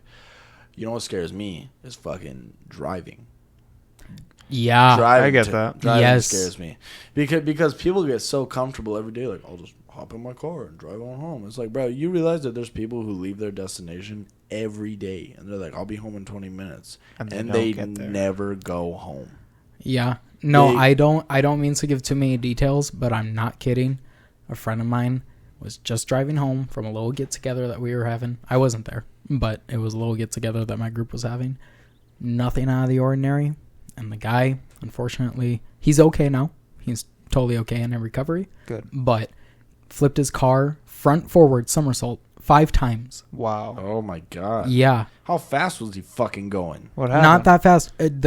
Okay, so he got into the car accident, and he doesn't remember anything because he got fucking yanked around, bro. Yeah. He got pretty messed up. Mm-hmm. But he left the place, and the current idea is he swerved to not hit a deer. And in doing so, car lost traction, somersaulted. And what's crazy, if you're familiar, he was driving, I don't want to give too much detail, but he was driving a vehicle that has a roll cage. Yeah. And that roll cage, it has one large metal bar that goes across. Yeah. When his vehicle started flipping, that bar in the roll cage came down, fractured a number of his vertebrae. However, that same bar that came down, and this is assuming I understand correctly, but that same bar that came down is what supported the weight of the vehicle above him. So it broke his vertebrae, but it supported the weight of the vehicle above him, which prevented him from passing away. God. Yeah. Wow. So it's one of those situations. I mean, who would have guessed? Yeah. Out of nowhere. You know who? Look, and I think we should move on here in just a minute. But I was gonna say, you guys all know my buddy Julian. We all met Julian. That's my dog, dude. When we were in high school, like just nearing senior graduation, I was staying at the house that we were together in, and it was me, Jake Johnson, and Julian. We were all living in the same house out in Bay City, Wisconsin. Mm-hmm. And Julian was driving home one morning, and I think he says it was a deer. Maybe it was. I'm not saying it wasn't. Here's what I believe. I think he fell asleep. Okay, and I think he doesn't want to admit that. But either way, should we bleep that? No. Or do you think he won't care? That's my dog. He knows. He's your boy. He knows. Yeah, he knows I care about him, so it's fine. Okay. But he just he drove a silver Grand Prix at the time, and it went off the road, and he hit a giant fucking boulder. So the car, like when he went off the ditch, it flipped upside down, and his car upside down slammed into a boulder. So it just fucking that's boom. Awful. The whole fucking car, the whole top of the car was crushed. I should show you pictures. We still have some. My goodness. They fucking took him to the hospital, and when they were pulling the car out of the ditch, they told the family that we were living with, they were like, I can't believe he's not dead. Because they were looking at the car, they're like it's insane. They're like 95% of people would be fucking dead. And Julian's not small either. He's a big dude. And they're like he should be dead. They called him Iron Man at the hospital for 2 weeks. Dude, I'm telling you right now, Julian needs to start lifting weights. Bro. If he locked in and started lifting heavy, dude, bro would be a menace. He would be a beast. Well, dude, his fucking background, his ethnic background, he's Greek. Oh my goodness, sculpted Greek, just Greek, dude. Yeah, and he just but I remember I woke up that morning and they're like, yeah, Julian got into a car accident, and we were looking at the pictures, and I swear to God, I thought he was dead. I was like, is he okay? They're like, yeah, he's walking around. I'm like, you're fucking lying to me. He's not walking. Yeah, he straight up was walking. That's wild. I couldn't believe it, dude. Absolutely crazy. Yeah, I should show you guys pictures. It's insane. But anyway, that's one of those things that makes me it reminds me of mortality. And I'm like, yeah, I'll fucking I gotta watch my shit, dude. Those reminders are seriously everywhere. Oh yeah, as you get older, you start realizing. Yeah, but it's crazy though, because at Peach, even you and I have talked about this too. The older we get, you hit 26, 27, you're like, oh, I know what I'm doing. It's like, bro, no, you never know what you're doing. Nope. You know more of what you're doing than you did 7 years ago. That's for sure. You don't know what you're doing yet. Do you have a better grasp on what you're doing? Sure. Yeah. Are you flawless? You think again, bub. There's so many mistakes to be made, dude. Right. Yeah. So, all right, here, I think this is a good question to ask you guys. What is the worst food that either you have or have seen someone else bring into a movie theater? Oh, okay. Dude, this is I'm really amazed good. at how good that question is. Yeah, dude. Can I take the lead on this one? Yeah. You said worst food. I don't have a worst food because I've never seen someone do something worst, bad. Most absurd, crazy. What do you got? Yeah. Okay, maybe this isn't that crazy. On 2 separate occasions, one, someone brought a gallon of ice cream hidden under their shirt. That's insane. It was, I think it was Neapolitan, besides the point, but very good ice cream. And then the second occasion, which is way cooler than the first one, watermelon. Someone snuck a watermelon, and they brought maybe the bigger concern is that they were able to bring a knife to cut the watermelon. Yeah, that's pretty concerning. This was very concerning. This was a while ago. This was when I was pretty young. What movie theater was this at? Should we blow their ass up right now? Oh, dude, let's burn corporations down. And I don't mean in a terroristic way. I mean like on the social media, blow their ass up. No, I won't say who it is because I don't have money for a lawsuit. Well, why don't you tell me and then we'll bleep it out because I want to know. Okay, bleep it out. Yeah. It was definitely. Really? Yeah. In Oakdale? Is that the one across the river? Yeah. If you're going, yes. yeah, dude. Yes. Shut up, dude. Yeah. That's crazy. No, we did. It wasn't in my plan. It was my buddy. He brought a watermelon and he brought a knife in. Dude, I hope I don't get in trouble. But no, dude, you won't get in trouble. So he brought the watermelon and he brought the knife in and we cut up the watermelon and we served it to the whole theater. That's crazy. Dude. It wasn't just us chewing on a watermelon. It was us serving it. That's wild. Fucking hilarious. It was great. Yeah. It was great. Oh my God. Okay, what's the most wild one that you've seen? Mine is not even a question. It's a hands down victory. I fucking watched it with my own eyes. I watched somebody bring cold mac and cheese in with a sandwich bag in their pocket, dude, and just fucking eat cold mac and cheese, dude. And I was like, "What are you doing?" They're like, "I'm hungry." And I'm like, "Get popcorn." They're like, "They ain't gonna do it." That's hilarious. Yeah, that's really funny. Cold mac and cheese, and it was Kraft too. It was the full blown thing. So there are 2 times that I've seen somebody bring shit in from outside. One time I saw somebody straight up bring in like a half a bucket of fucking fried chicken from KFC, dude. That's good. That's ballsy, yeah. But so good move. Like, they should smell that as you're bringing it. Well, and see, here is my issue. If you're gonna sneak some shit in that smells that like potent and like is going to capture the entire theater, delicious is the word you're looking for. Yes. Absolutely. Yes. You need to bring enough for everyone. Hell yeah! Like you can't make me smell KFC and not bring enough for everyone. Yeah, that's just not okay. Look, here's the deal. That's like you bringing fucking weed to a party, but you brought one joint for 50 people. Okay, that ain't gonna fly. I have I have a very important question for you. Hold up. So I got one other thing.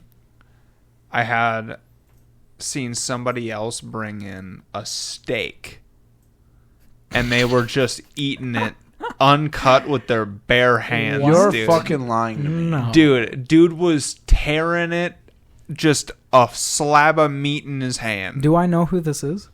No. It was just some random dude. Oh, is it? Oh, you just witnessed just some random guy just pulled a fucking cold steak out of a Ziploc bag in the middle of a movie theater and just started tearing pieces off of it like an animal, dude. That guy's either a serial killer or he's the smartest dude in that movie theater. It's one or the other, dude. That's ridiculous. That's crazy. A steak? Yeah. You know, you can order steaks at a certain movie theater chain. Yeah, but most movie theaters do like meals hot now food. Because if they don't, they won't stay in business. Here's the problem, though, right? If you buy a steak from a movie theater, it's probably not gonna cost you $30, and it's gonna suck. Yeah. Yep. That's exactly right. Yeah, it's like just stick to popcorn, candy, and slushies, dude. And even then, you're dropping half a paycheck. I'm gonna be honest. Occasionally, I'll get a pizza because sometimes they have like a Stonefire pizza, and pizza's okay. But I would not go deeper than pizza. Honestly, the second you start asking for burgers and steak, there's gonna be some fucking teenage kid, and they're like, like fucking just I would not fucking do it, dude. Yeah. Here's my very important question. Here in the ketchup. Yeah, fucking like 6 times over. That wasn't the average Subway experience. Bang, bang, bang, bang, bang. Bang, bang, bang, bang, bang. Why is it whenever I go to Subway, it's always at the end of the bottle? Yeah. Like why is the condiment always almost gone when I go there? I'll tell you why. Because Subway likes to fuck you. Yeah. I swear every time I walk in there. Dude, I worked at Subway. I'm telling you, They love that shit. Dude, Moby okay. Thick. Last time I went Moby Thick. Moby Thick. Moby Thick. Yes. Last time I went to Subway, I went with Jamie. And we walked in. We were both so fucking excited to get Subway, dude. So excited. We was about to make our night. We had been talking about it. We have an inside joke about Subway. I haven't been excited to get Subway in 13 years, dude. Dude, so Jamie and I, we were talking about it. And we have an inside joke about how we, like, when we're on our way to Subway, like, we're so eager that when people drive too slow, we're like, get out of my Subway. Yeah, move, like, bitch. Yeah, so we say, get out of my Subway every time. That's funny as fuck. Yeah, and so we finally get there, thinking of these jokes, right? Finally, stand in line, standing there, waiting for like 5, almost 10 minutes. Finally, the girl comes over to us and takes our order. And she goes, what can I get you? And I go, can I get a foot-long Italian herbs and cheese? Definitely got to be Italian herb and cheese. If And- you get any other kind of bread, you're a And fucking she looks dumb at me and bitch. she goes, Sorry, we're guys. all out of that. And I was, Okay, you know what? Get artisan Italian, and it's fucking. so let me, No, dude. so let me get through this. Sorry. So she goes, well, we're all out of that. And I go, all right, I'll take just Italian then. And she goes, well, we're out of that too. And I was like, okay, what do you have? And she goes, we have flatbread. Don't diss on my flatbread, bro. That's it? Yep. Flatbread's good. Yeah, but it's shorter than the rest. Yeah, so it's like you just how many have calories we flatbread. need? And here's the other thing too. All of them. The main thing that was blowing my mind about this was the fact that it was like maybe 5:00. Yeah. That's crazy. That must Yeah. that They're must open mean- for another 3 hours. Yeah, and they're like, we only have flatbread. I'm like, He has it down. and to the I looked hour. at her and I was like, you're joking me, right? And she's like, no, that's all we got. And I looked at Jamie and I was like, all right, well, I'm good then. And I fucking walked away. And Jamie just looked at me and she was okay. And she just walked away too. And I was like, well, no, I'm not. If I can't get what I want to get here, I'm not settling for a sandwich that I'm probably going to end up not liking. Yeah, I didn't go to Cane's to get pudding. Yeah. Fuck you. I want fucking chicken. It's like you go to Taco Bell for a burger. Like, you're not... Yeah. Like, that's not what you're trying to go to get. Buffalo Wild Wings for a fucking salad. Yeah. Fuck you, dude. I'm not doing that. Colin looks like he's Colin looks like he's got a real thought brewing in his head right now. Well, you just brought up many places I feel very passionate about. Yeah. And I don't. It's like a candy store for me right now. I don't even know where to start with my opinions. Yeah. Please. Will you hand me one, please? Yeah. So what? Okay. Wait, can I ask my important question? Yeah. Of course. Although now you just added onto it. Someone said Cane's. Who was that? Me. You brought That up was him. Cane's? Yeah. Okay. Cane's, KFC, Popeyes. Which one? Cane's. KFC. Popeyes. Really? Cane's. Popeyes. We're Popeyes, all Popeyes, on different Popeyes, fucking... Popeyes. We're all on different Cane's. routes here. Okay. KFC is no. too greasy, No, so- and Cane's is too lame. Lick my butthole. Okay. No. So here's the thing. I'm gonna drop. Popeyes is all breading. I'm gonna. Popeyes breading Wrong. is amazing, first of all, and it's not all breading. It's the juiciest chicken you First can off, get on the okay, market. yeah. If Okay. I'm being honest, Well- let me reiterate my Well, list. the times I'm that gonna I give you have the been list. to Popeyes, it's been all breading. Hang on. Cane's, Popeyes, And then KFC. Yeah. KFC is Yeah. the And honestly, garbage version. and I'm gonna be Nah. honest with you, I'll fucking argue that Cane's and Popeyes are neck and neck. KFC is down there, dog. KFC is a disagree. significant downgrade. Okay, so this one's gonna make or break friendships. I swear to God. You fucking, dude, I mean it, dude. I Fuck. just came back, bro. Dude. So, okay, let me say this first of all. Number one, I'm done. I acknowledge that KFC I'm leaving. is greasier. I acknowledge that. Okay. However, the original recipe flavor can't beat it. I'm sorry. If we're talking early 2000s KFC, then I would pick KFC Whoa, over this shit. whoa. Hold on. If we're talking about early 2000s fast food at all, we're in a completely different atmosphere. Well, yeah. No, right. Popeyes wasn't even a thing then. Right, but that's what I'm saying. Is like we're talking modern though. We're talking modern. Today, what you can get right now if we were to leave Okay. this podcast. So and I mean this. This is gonna make So- or break friendships. So the thing that I still I don't get, I haven't gotten chicken, like just like a bucket of chicken from KFC. I haven't gotten that from anywhere, to be honest, in fucking decade or more, probably. That's a mistake. But at KFC, I still get their chicken sandwich, dude. And I swear to God, at least in Hudson, they have the best chicken sandwich. Yo, the famous bowl is what I get from KFC. That shit True. Dude, True. The famous bowl. Bro, if you're going to get anything, that's what you get. KFC, you get a chicken sandwich, and it is a fat fucking chicken I'm not sucking off KFC. Get the fuck out of my face. Oh, dude. I love that shit. It's so good. So I'll fucking... And their Cajun fries are fire. Okay. So okay. I'm sorry. I think those Cajun fries are mid. Okay, I'm going to ask you guys right now. Disrespect. I'm going to ask you guys right now, and it's kind of a loaded question. Okay? And I'm sorry. Cane's or Chick-fil-A? Chick-fil-A. Cane's or Chick-fil-A? I gotta be honest, haven't been to either enough to really give you an honest opinion. Okay, then you're in the safe zone. You win. Okay? Chick-fil-A is the fucking best, dude. Chick-fil-A but I'll is say the this. best chicken. I'm going to say this, though. I like Cane's chicken with Chick-fil-A sauce.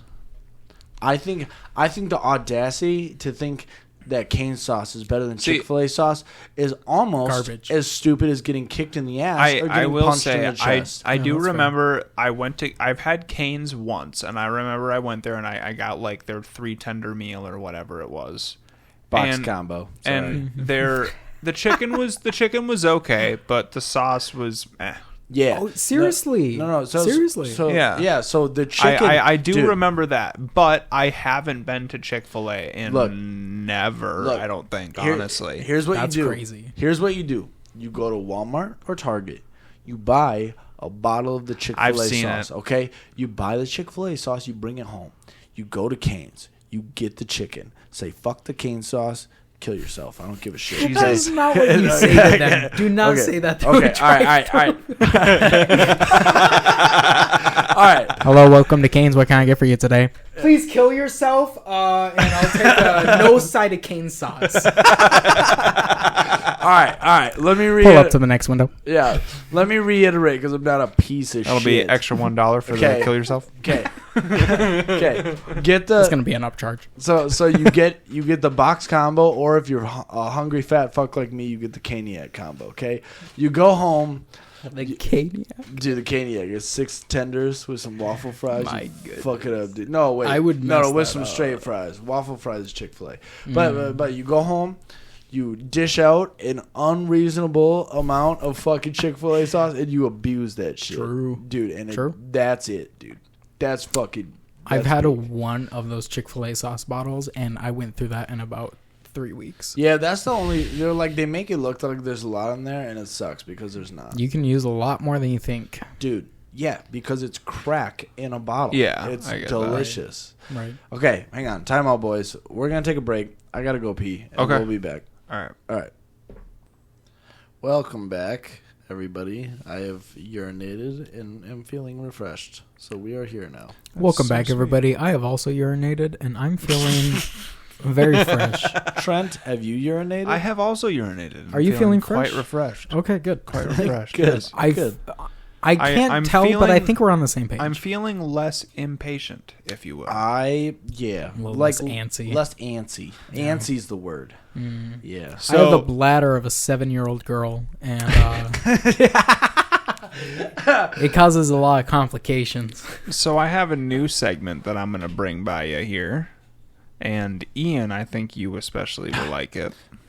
Dude, I love everything. I want you to guess what these 3 serial killers had for their last meal.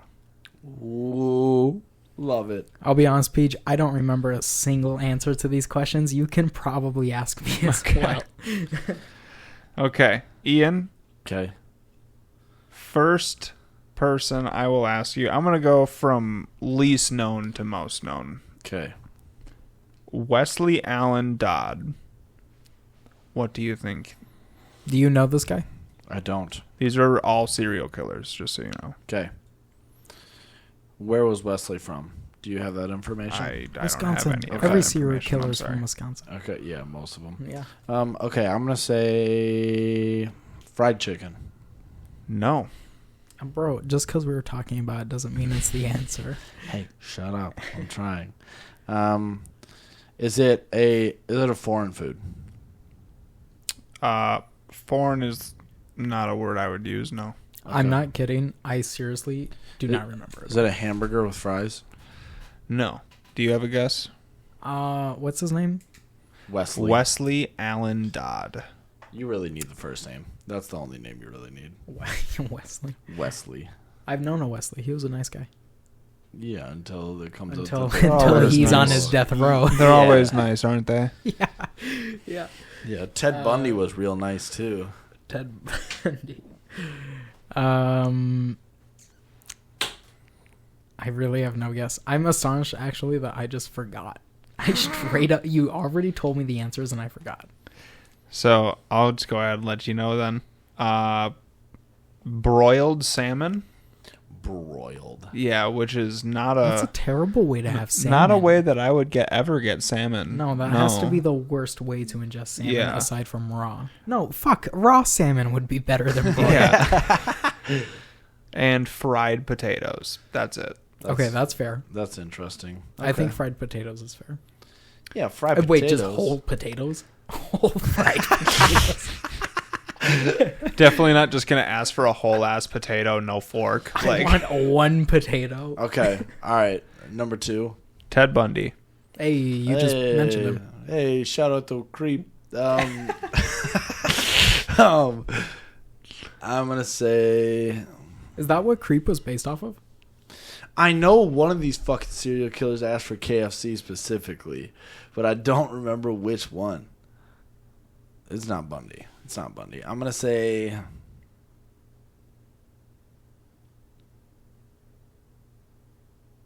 pizza. No, sir. Okay, what was it? Do you have a guess? KFC chicken. It's not KFC chicken. Fuck, I thought that was him. No. Damn, dude. Because you're right, there is one. It is steak cooked medium rare with eggs over easy, hash browns, toast with butter and jelly, milk and juice. What a G for that meal alone. Everything I else won't, behind dude. was awful. I won't even lie though. Fantastic sounding meal, even now. Yes. Yeah, he picked up 50 plus women in a yellow fucking slug bug. I mean, yeah, but I'm not saying. That's a great last meal. Okay, no. I'm not saying he deserved that meal, but that's a good meal. No, can we at least acknowledge but that's a that? smart choice. We can acknowledge that meal is a good choice. Yeah, everything else about him is awful. It was the last good choice he ever made. Yeah, and before that it was about 20 years. But I hear you. Yeah, I hear you. Yeah, he was a little late to the party, unfortunately. Yeah, dude, he said, I'm gonna fucking kill this bitch about stupid car. All right, last one that I have for you, John Wayne Gacy. Is this Kentucky Fried Chicken? That is a part of it. Nice, dude. Okay, so I knew that shit. Can KFC, I say the other one? Mashed potatoes. Do you know the rest? I only know one other thing. Was it mashed taters? I know that he had a pound of strawberries. Yep. A pound of strawberries was included. So KFC bucket and a pound of strawberries so far. Yeah, you can tell this dude's fat. Did he have? He was fat. Yeah, he was huge, dude. Fat as fuck. Did he have mashed potatoes? No. Did he have corn? No. Did he have fries? French fries was on the list. Okay. True. Okay. Big ups for the fries. Was there more? So it was fries, there is KFC, more. A pound of strawberries. There's two other items. Know there was more. Did he? Two other items. Did he have? Did he have pudding or Jello? No. You want me to tell you? Yeah. Wait, can I guess one more? Yeah. Scallops. Nope. Yuck. 12 fried prawns. I was surprisingly close. What the fuck is that, dude? Who calls specifically 12? Yeah. What the fuck? Okay. And a Diet Coke. Bro picked the worst fucking soda to ever have. All that and a Diet Coke. Hold on. It's like, dude, you're not even gonna live. Like sugar should be the last thing. Okay, on pause. Okay, but Diet Coke. Can we acknowledge Diet Coke does taste a little bit different? I hate Shut Diet up. Coke. Diet Coke is It's terrible. the fucking worst thing ever. I'm not saying I like it. It I'm just definitely saying it tastes has different. Its own Absolutely. Taste. It's the worst soda of all time. No. It's also proven to be worse for you than normal Coke. Fanta Orange. Wrong. Squirt. Wrong. 7-Up. Wrong. You say those are the worst sodas? I'm not saying those are the worst. I'm at least saying that those are worse than Dude, Coke. you are so wrong. I love you, but you're wrong, dude. I'm just saying. I disagree with Fanta Orange. The other ones... No, Peach. Don't you dare. Dude, when's the last time you bought a Squirt? Dude, if they're presented to me, I won't lie. I'll drink them. If someone hands me a Squirt, I will have it, and I will actually go, this is actually... better. Pretty good. It's better than it's better than I remember. Better than a Diet Coke. I feel that's like for sure. Someone could hand you a soda of any kind, and you'll be like, "This is better than I remembered," just because it was given to you. Not if it's a Diet Coke. Not if it's a Diet Coke, dude. If you hand me a Diet Coke, if I am handed a Diet Pop, I would rather. I won't open it. Are you serious? Diet Coke is awful. I don't think it tastes that bad. It's so bad. I don't think it tastes that bad. If you want to talk about the fact it makes you demented in your old age, then yeah. Diet Coke also makes me feel like I have this film on my teeth. Dude, Diet Coke. I don't know that feeling. Diet Coke is so bad, dude. I'm sorry. I hate it. So bad. Look, again, okay, well, suddenly I'm on the podium. I am not saying that if I were to go to a restaurant... What are you saying? I would consciously order Diet Coke. All I'm saying is that if someone were to give me a Diet Coke, I could appreciate it. Pause. You put 7-Up on that list. You're putting 7-Up below Diet Coke. Yeah, absolutely. Wild. Yeah, Peach and I are both on the same page. That's crazy. Okay, what's better, ginger ale or 7-Up? 7-Up. Ooh, hold up. Ginger ale or 7-Up? Those are first of all, those two different brands. Two different. Everyone who's ever had a grandma has heard either 7-Up or ginger ale is first the of all, remedy. Sprite over everything. Everything. Sprite is the greatest soda of all time. Yes. I don't even want to Sprite hear over everything. Else. Okay. Sprite is the greatest. 7-Up above ginger ale. I would agree. Yeah. But if I'm feeling sick and shit, I won't lie. I do enjoy a good ginger ale. I don't know if it's placebo, but that ginger ale I feel like does help. It does. It's just one. If you have more than one, you're fucked. It's got to be placebo, man. It probably is. It's got to be. It's just sugar. Yeah, it's just syrup of course. and sugar. It's garbage. It's high fructose corn syrup. But my grandma told me it works. Well, so it works. Yeah, my grandma also used to make me bathe in fucking... what the fuck is that shit? Bleach. No, it was... No, it was... Just sit here for a while, kiddo. Fucking... no, she's like looking at her phone. She's like, about 20 to 40 minutes. It was that mint Vapor Rub. She used to give me Vicks Vapor Rub. Oh, yeah. And I would bathe in that shit, dude. Yeah. She'd rub it all over your chest. Yeah. Yeah, and back, and legs, she'd be and arms, and she'd be like, and face. Put just a little bit on your upper lip. Yeah, well, I tell you what. Put a little bit on your upper lip. It'll help with your sinuses. I tell you what, the one time she tried to put it on my upper lip, I thought I was going to crack my grandma. I was like, don't you fucking dare. That's fucking... First off, I'm like 12.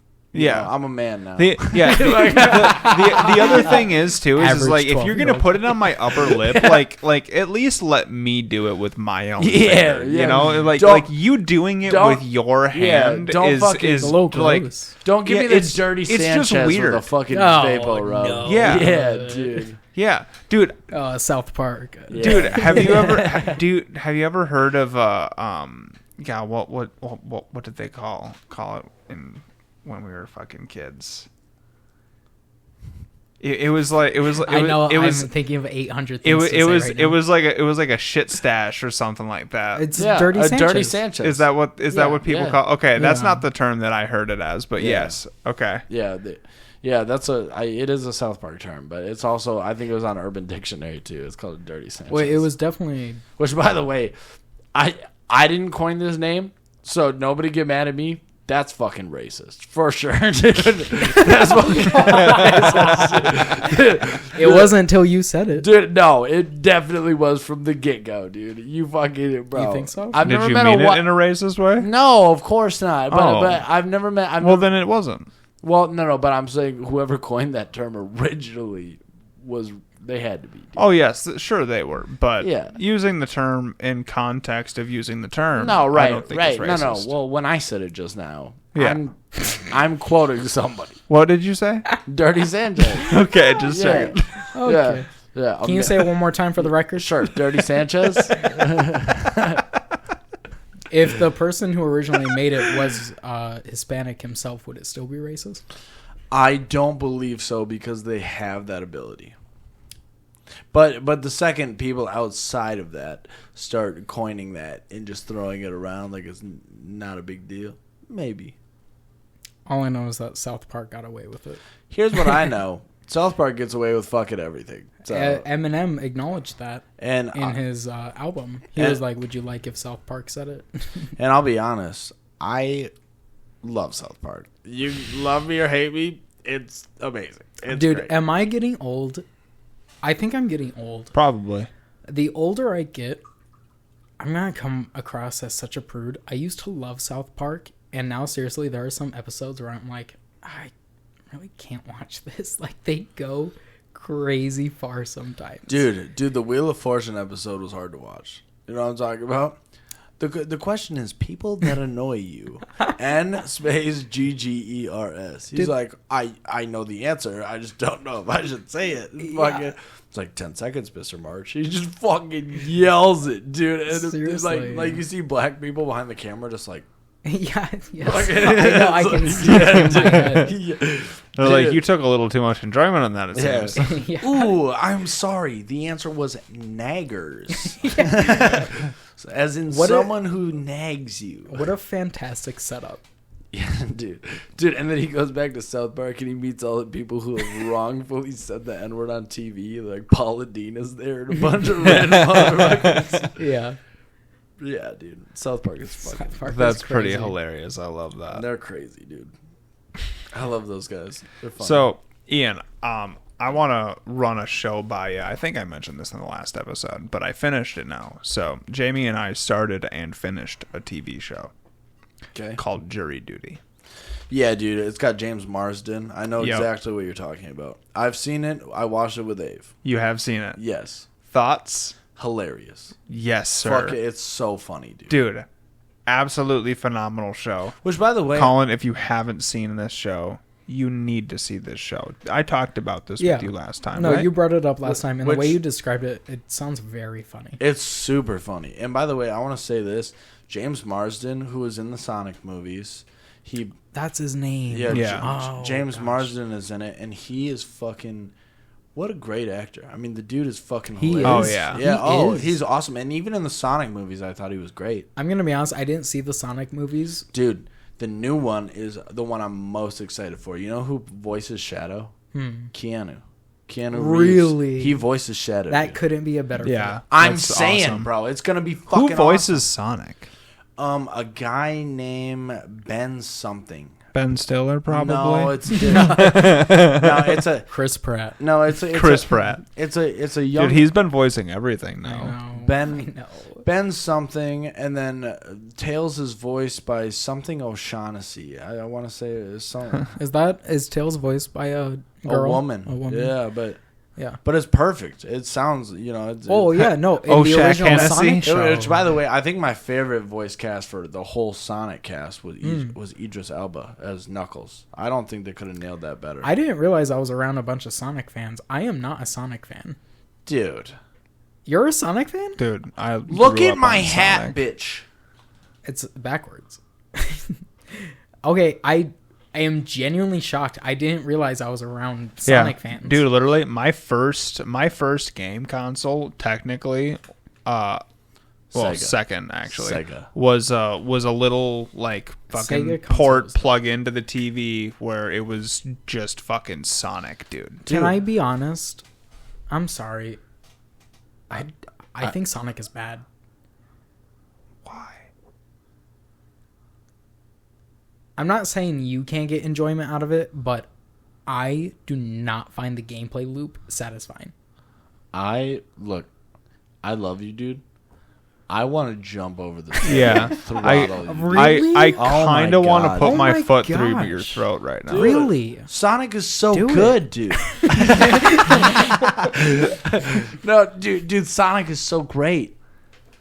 Are you serious? Can I ask what it is about Sonic you like? I think it's just the idea of a little fast ass hedgehog, and just like for me, it's I'll also say this: it's the nostalgia behind it for me. That too. Like I love. It's also the fact that it's for me. It's also knowing that I grew up on them. As well. Yeah. So being that you didn't, well, that's also going to show a difference as well.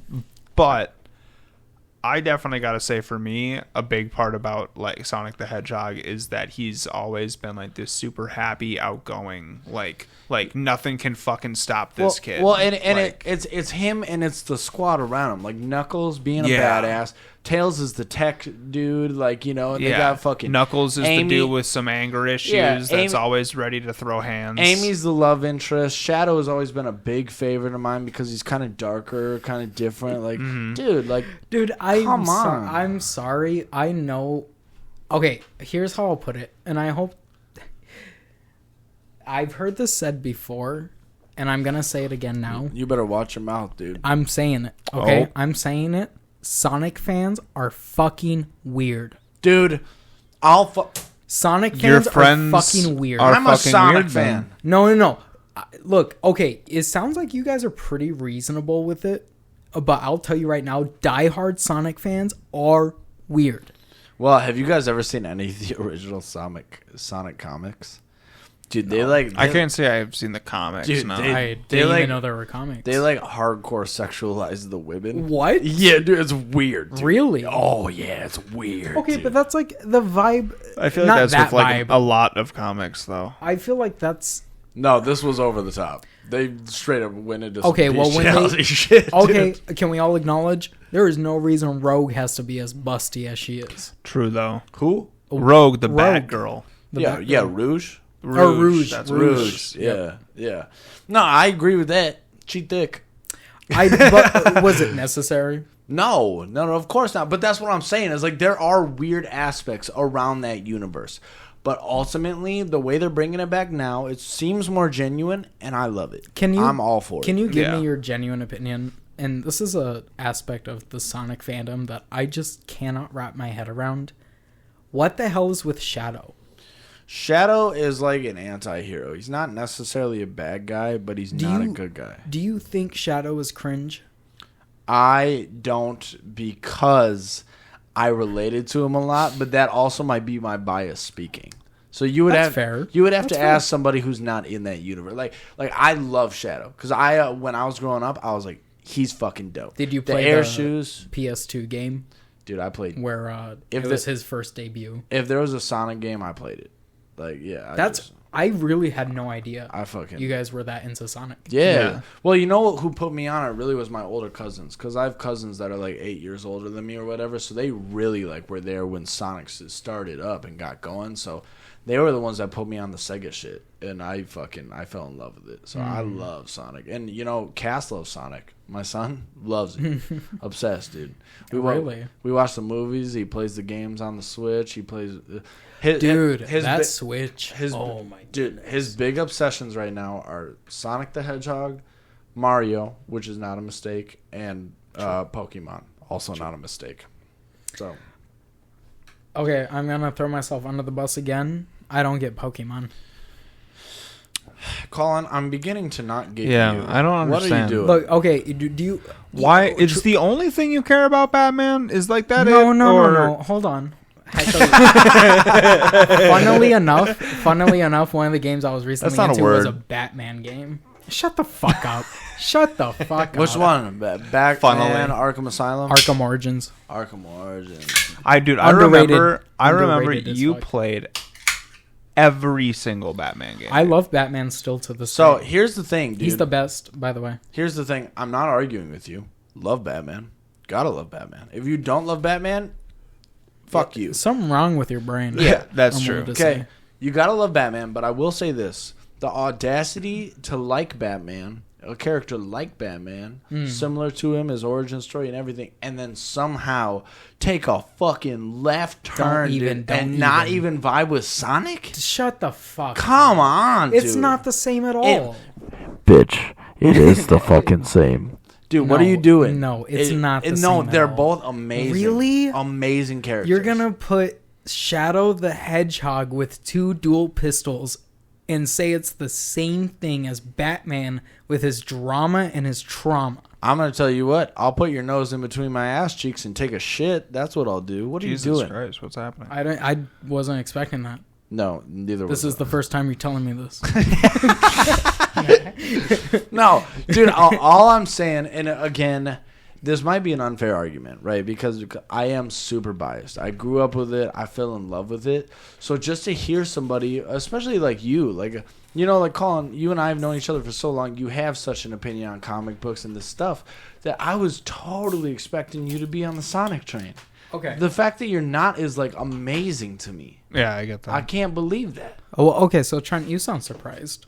Honestly, I kind of am. I was definitely thinking that you would have at least like played the games growing up or something. Okay, so I won't say that I haven't played the games. I've played the games. And you know what? If I'm willing to step back from my own cynical point of view, I will say the idea of just running fast as fuck and it's like bling, bling, bling, bling, bling. You're getting all those coins and stuff. Dope. Dude. But the problem is with Sonic, it gets in your way too much, I feel like. With all the games, it is constantly hitting you with those bumpers. And I understand the skill ceiling is the good player accounts for that, right? But for the average casual player that's just thinking, oh, I'll try the Sonic series, yeah.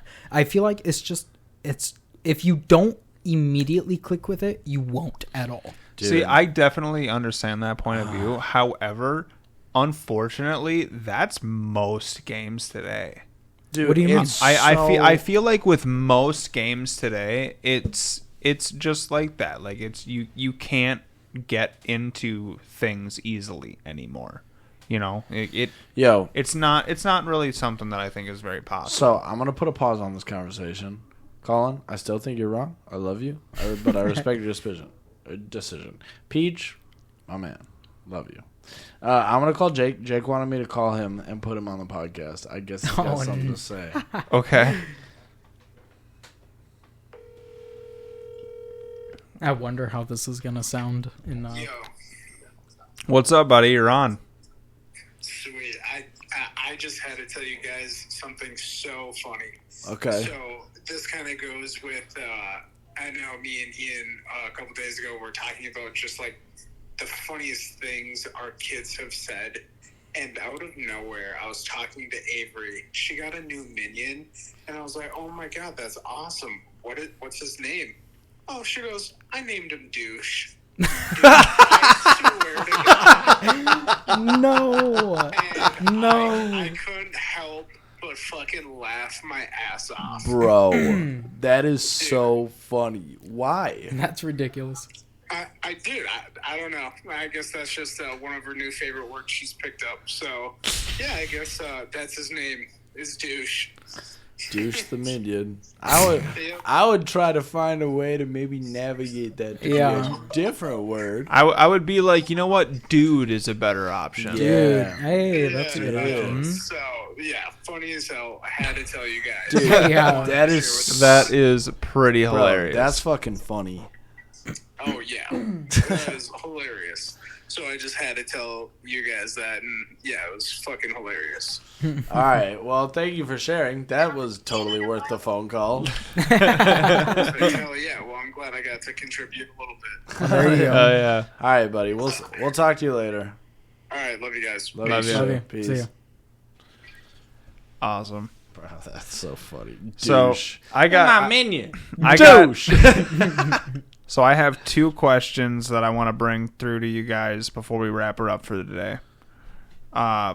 First, what do you think of the trend that's been going on around online, and it's came back again more recently? If it's a trend, it's probably stupid, but I agree. Good inclination. Yeah.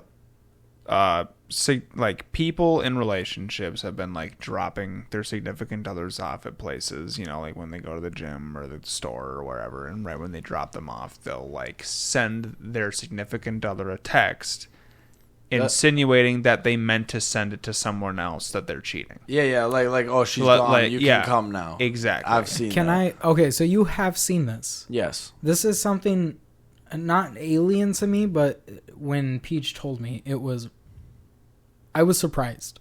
I was surprised to hear this is a thing people are doing.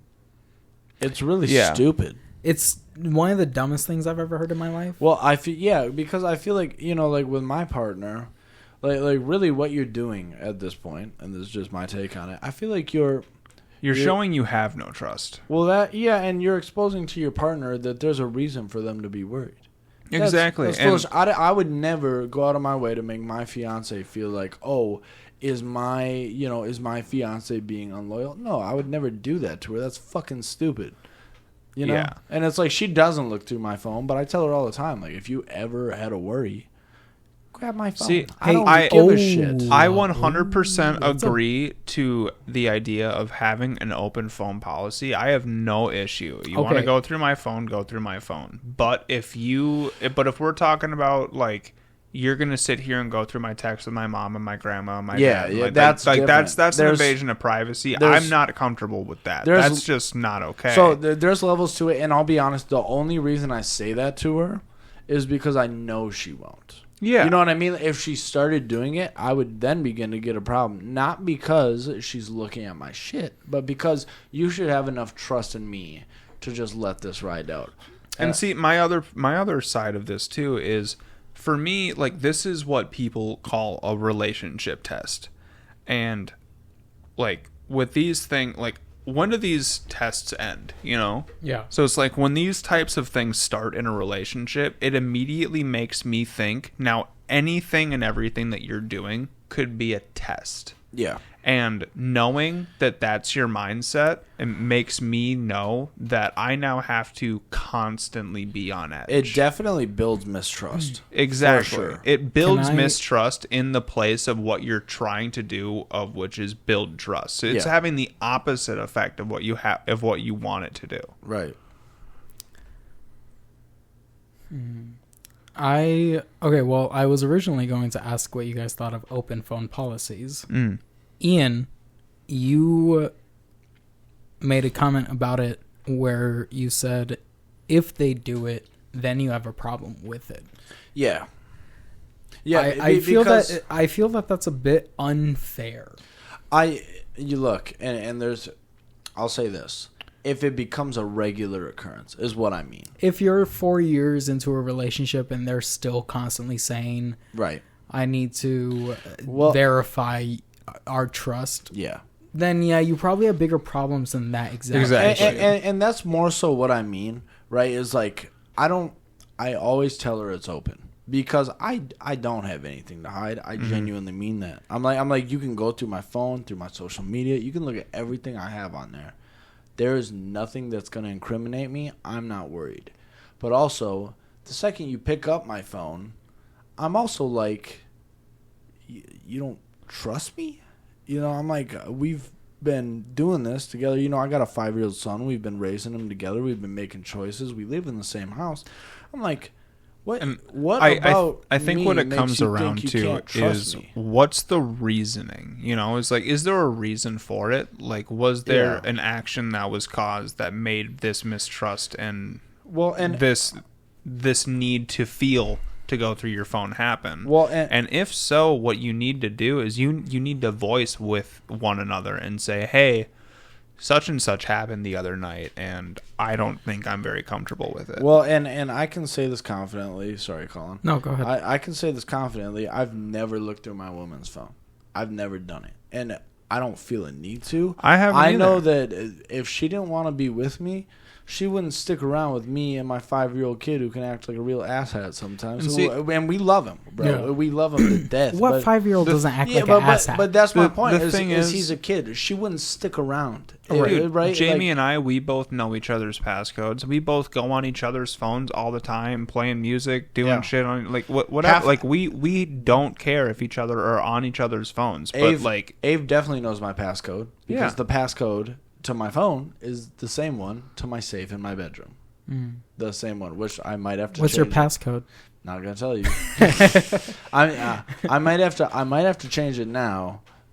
You may have said it before. Yeah, strictly, no, not on the podcast, but now I might have to because there might be a couple people that know his passcode to his phone that shouldn't. Oh, and now they know. Yeah, so I might have to change it now, which I probably will. But no, like she. But he might not. She definitely knows it, and one of the things I appreciate about her the most is that she knows. She knows that I don't care. And if she wants to, she can. The thing I appreciate about her the most is she knows that I have no reason to like run around behind her back. Like if I got a problem with her, I'll tell her. Right? I'll just straight up be like, hey, like I don't fucking like that. I think that's fucking dumb. Exactly. And that's she might get mad at me for a while. She might get mad for a while. She'll get over it. She did something earlier today that pissed me off, and I was like, meh. I fucking started acting like a little dick about it, and she just told me, she's like, look, go to the podcast, I'll see you later, I love you, you know. She sent me a text a couple minutes ago like, hey, I miss you, I want you to come home, and it's like shit like that. It's like I know that even if I have a fucking argument with her, even if we have some dumb little spat, when I go home, she's waiting for me. You know, and like I think that's what's important. If you can't set certain things aside, then and I also it comes around to as well as like just the matter of broad just communication.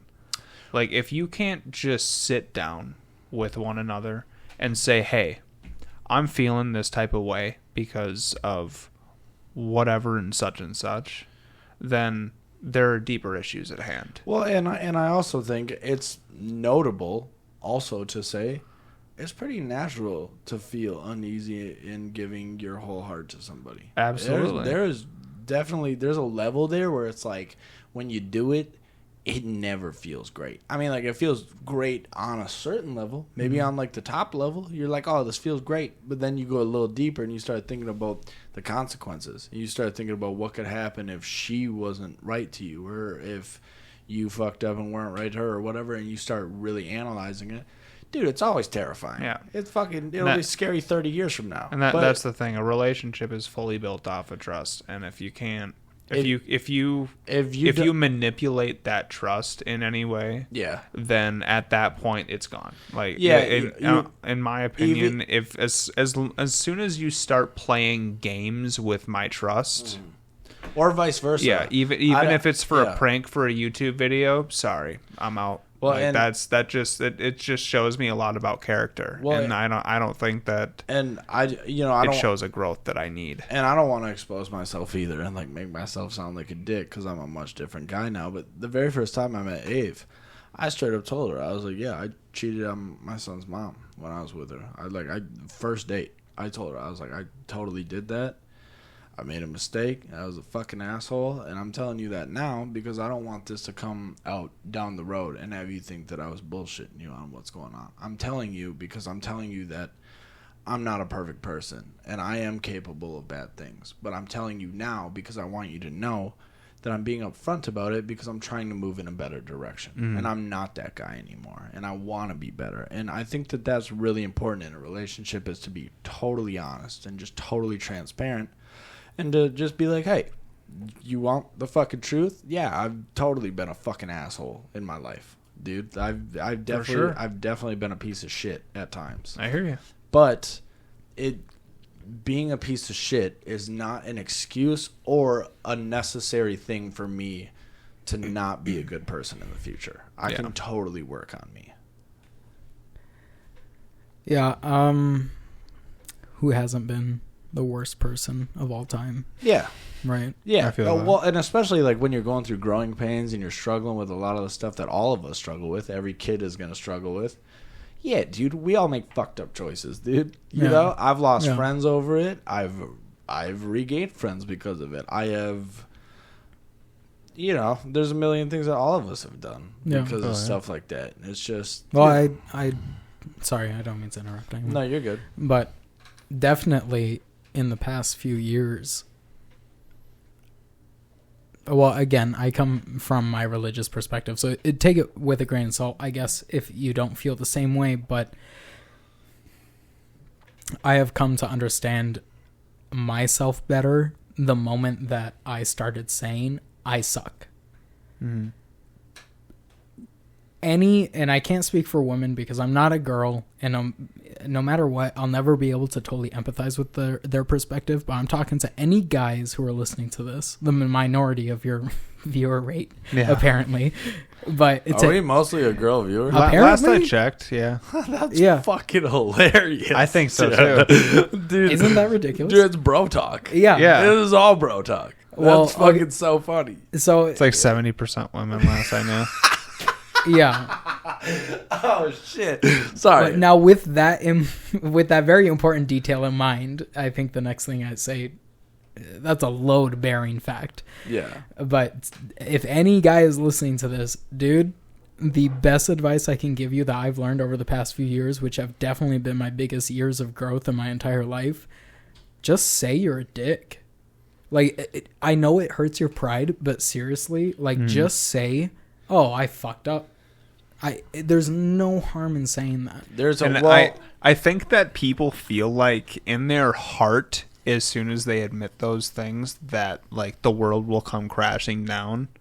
And I get that. And not in a physical way, but in a metaphorical. No, but it's like in a metaphorical almost means, like the consequences of your actions suddenly bear down. Yeah, on and they feel like that as soon as that comes out and comes to light, that the entire fucking world's gonna explode. Yeah, and that's just not the case. And don't get me wrong, shit can blow up in your face, but that doesn't necessarily mean that it's gonna be. I did not come to the point that I've gotten to now, which is not because of myself and because I've earned it, like, not by any means. Like, this is totally, the growth that I've had as a person has totally been a gift to me through and through. I'll say it right now to you two. You guys saw me, 4 years ago? 4 years ago? A total shit show. Yeah, you know what I love about our friendship, though, is it wasn't just you. Like, it was all of us. Like, back then, I was a mess. Yeah, I was a mess. I think all of us had our own things where it was just like, damn, dude, like, I know you got a good heart. That's why I'm friends with you. But I also am watching some of the stuff you're doing, and I'm a little freaked out. You know what I mean? And like, it's not for being a dick. It's just it's just like, true. I'm your friend enough to tell you, like, you're scaring me. Some of the choices you're making are fucked. Yeah. Dude. Like, and it's one of those things. Yeah. No, that's absolutely true. Honestly, I won't, give too many details, but this latest, I guess you can call it friend group, they're people I've always known, but we just happened to start clicking in the past couple years. Yeah. No one's afraid to just be like, dude, the fuck is going on with you? Yeah. And like, I feel like that's something that a friend group develops over time. You start wanting to make each other comfortable, and then it gets to a point to where you're just like, okay, now I love you enough to where I'm like, what the fuck is this? Yeah. What's going on here? Yeah. Where it's like, hey, like, I noticed, it's like we're almost your counsel. Yeah.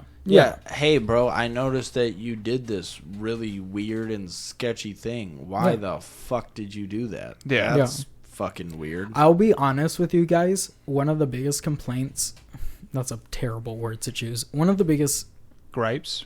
Sure, that's a better word. One of the biggest gripes with our friend group from before is that I don't think any of us were willing to just fucking straight up confront each other with some of our worst aspects. Well, in all fairness, though, I don't, and I'll say this like outwardly, I think all of us were too immature to. Yeah. I don't think one of us was ready to. Oh no, not at all. And I like, even like, I'll talk about me. Like, I was doing drugs and fucking, like, I had gotten a girl pregnant, and there was I was a whirlwind of fuck back then, and now it's like my son's going into kindergarten, I got my life back on track, I'm actually working, which when I was friends with you guys back then, I was pretty fucking lazy. Not to be mean to myself, because I'm not. Like, I believe in building yourself up and trying to be a better person, and that's what I'm trying to do now. But, I had a lot of mistakes, and we all did, know, and I'm not going to name yours because it's not my place. Dude, But you know what I mean? Is like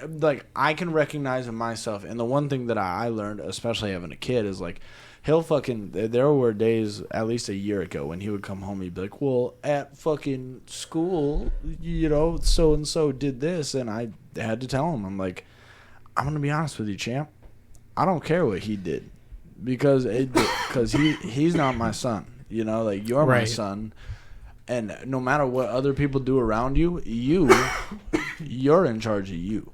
No, that's true. And so you need to get your shit together, and you need to worry about Cass. I don't want to hear you tattling about other people, because they're not your concern. I don't want to hear you, but when the teacher tells me, hey, he had a rough day, he kept people up at nap time or whatever, I'm like, all right, well, that's you, bucko. That's not anybody else. That's you, because there needs to be accountability. Yes. I will say right now, when I was a kid, my dad would constantly...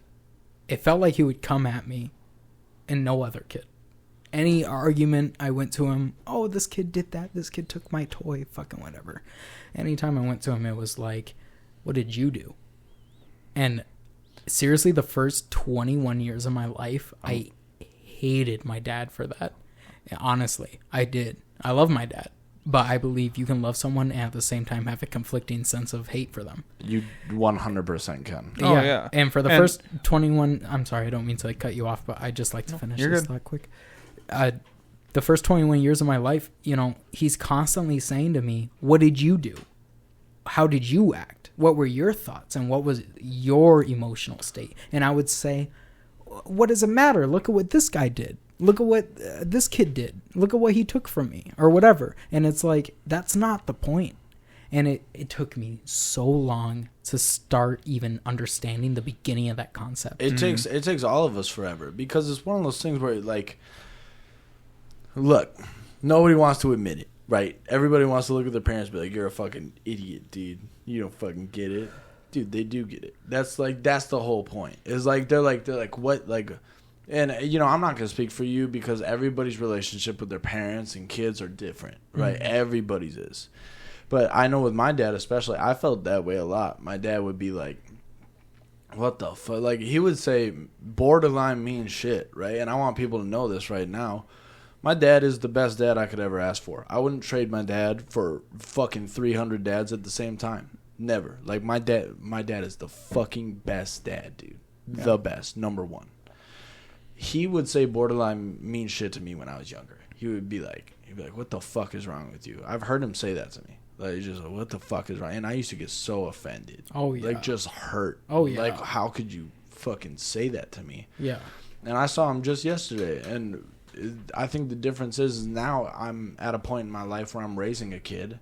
I'm being smarter about my money. I'm making smarter decisions. I'm trying to be a more mature person. I work every day. I try my best, and I'm just trying to survive, like all of us are, and my dad told me yesterday, he grabbed me around the neck. He said, I love you. He threw his arm around my neck. He said, I love you, and I couldn't be more proud of you. And it's like, it's hard. You can't congratulate a 5-year-old. You can't be like, I'm so proud of you. And, and I do tell my son I'm proud of him, but there's so much growing to do there that as a parent, it's real fucking, especially like at the age when we were all fucking up, 18 through whatever, Yeah.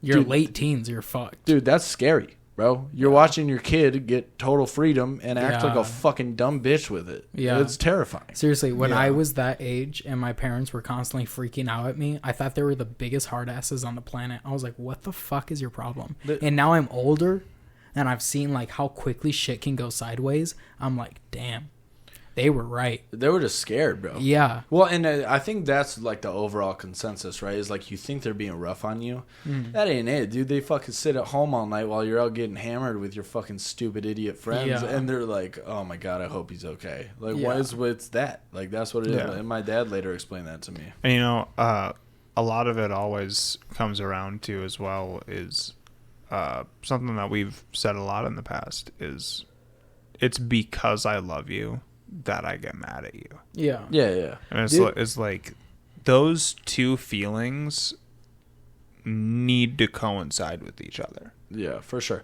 Well, and like, love is funny, dude.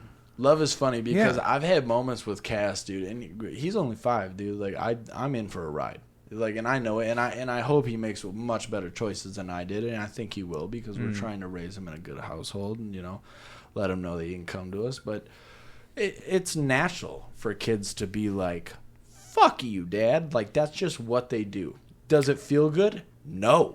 I haven't even been through it. You know, none of us have. Like, I'm sure that fucking sucks, dude.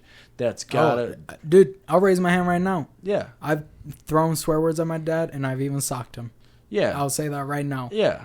And it wasn't right, but I'll say right now, 80% of guys who may listen to this... Yeah. They've socked their dad. We all have, dude. Or at least talked mad shit. Oh, yeah. And my, you talk mad shit. I told my dad that I wanted to his face. I was like, I took everything in me to not do it. My dad told Ave yesterday, the story of both the times that he challenged me and Brandon to go out in the front yard and get a shot at the title. Swear to God. That's a true story. My dad would be like, you want a shot at the title? Let's go. Yeah. And my dad told me that he challenged us both, but inside of his head, he wasn't going to let us know. But in his head, he was praying to God that we wouldn't do it because he was scared. Yeah. He was like, I don't want to fucking, I don't want to do this with my kid. Like, right. I love my children. I don't, But also it got to a point where Brandon and I were so fucking, fuck you. Try me, bitch. Trying to play alpha male type shit. Yeah, it got to the point where my dad was like, all right, you fucking, let's go. And thank God, he'll tell you, Brandon and I both backed down, which I think anybody who's ever had a real dad in their life, most of us would. It's really hard to look at your dad and be like, yeah, let's fucking do it. Like, that's scary. And it doesn't matter how big they are either. It's just the essence of them being there your whole life. That's what's scary about it. That is what's scary about it, but I gotta be honest, that never stopped me. Really? I guess maybe I'm the most rambunctious here or whatever, and my dad, he'll come on, if you were to ask him to, maybe for 5 minutes. But my dad, he'll come on, he'll tell you, oh, Colin? Oh, yeah, he's challenged me like at least a dozen times. Yeah. And I have, for sure. And every single time, without fail, he has knocked me on my ass. Yeah. For sure. You can't... Look, here's how I see it. And we were talking about fighting earlier and whether you're right or wrong. Mm-hmm. If you're in the right, I truly believe God's got your back and you're going to win. If you are morally in the correct, I thoroughly believe you got this. Yeah. The problem is, every time I ever came at my dad, I was not correct. I was being a little fucking asshole, thinking I was hot shit. Yeah. And it took a long time of me getting knocked on my ass again and again for me to say, oh shit, maybe this guy's teaching me something. Yeah. Maybe he's trying to fucking tell me something. Well, here, and we can move on right after this, but I got one more story for you. So my grandpa, my dad's dad, was a homicide detective and a cop for Eau Claire for a long time. Like, saw dead bodies, caught serial killers. Like, dude has seen a lifetime of shit. And he'll tell me all these crazy stories, man. Like, fucking shit you wouldn't believe unless you heard it from the source. Like, it's just insane. So when he was a young man, when my grandfather was a young man, probably like 20 or 21, he would go out drinking with his buddies. This was before he was on the force, and he was just hanging out with people, and he would go out and get hammered, and he would come home. He still lived with my great-grandpa, who I never met. He had passed before I was born. And he comes home, and there's a very famous story amongst my family because it kind of shows the level of, seniority, and how much you really understand about life. And my grandpa comes home. My grandpa was not a small dude. Big. Like, when he was 17, built like an upside-down triangle. The bro was jacked. Like, he fucking, boom, just fucking ripped, And he comes home one night, and he was shit-faced. My great-grandpa asked him, and was like, hey, like, where you been? And my grandpa, who is one of the wisest men I've ever known, now, he cocked off to him and was just like, yo, why does it matter? It doesn't fucking matter to you. I've been doing whatever the fuck I want to do. My great-grandpa laid him the fuck out, dude. Like, blasted him in the fucking face. I mean, again, my grandpa was not a small dude. Mm-hmm. I used to watch this dude bend railroad spikes with his bare hands. Like, fucking this thick. Like, it's insane. Dude was jacked. Yeah. My great-grandpa laid him the fuck out and stood over him and said, as long as you're living in my house, under my roof, you're going to fucking listen to my rules. And my grandpa never did it again. No, yeah. The older I get, the more I see that seniority really play a part in shit like that. Yeah. Dude, do not underestimate the old fuck. Well, and, and it's also a matter of like, dude, people have fucking changed their ways a lot since fucking way back then until today. Like, it's like the way people raise their kids now, so different, dude. Well, and I think that if you were to sit down with my grandpa, which we've talked about it before, I really want to get him on the podcast. I think it would be an amazing. He has these insane stories, dude. Just crazy, like catching a serial killer at the funeral of a victim. Yeah, absolutely. It's it's insane, dude. Like, he's got these crazy stories, but he would tell you if you sat down and you asked him about that story, he would tell you, he'd be like, I'm wrong. Like, my dad laid me the fuck out, and my dad had every right. Like, I don't think no matter how old I get, I don't think I could ever lay my dad out. Not because I couldn't do it, but because that motherfucker can do it. Well, and that old bastard, as much as I love him, he's got, old men have strength. He's a shit brick house, dude. I'll be honest. You wouldn't think it, but for real, he is. I'll be honest with you. There was one time, like, me and my dad were messing around, like, just joking, like, playing, and I pushed him a couple of times because I was like 16 or 17. I thought I was getting a little bigger. Yeah, and I started pushing him.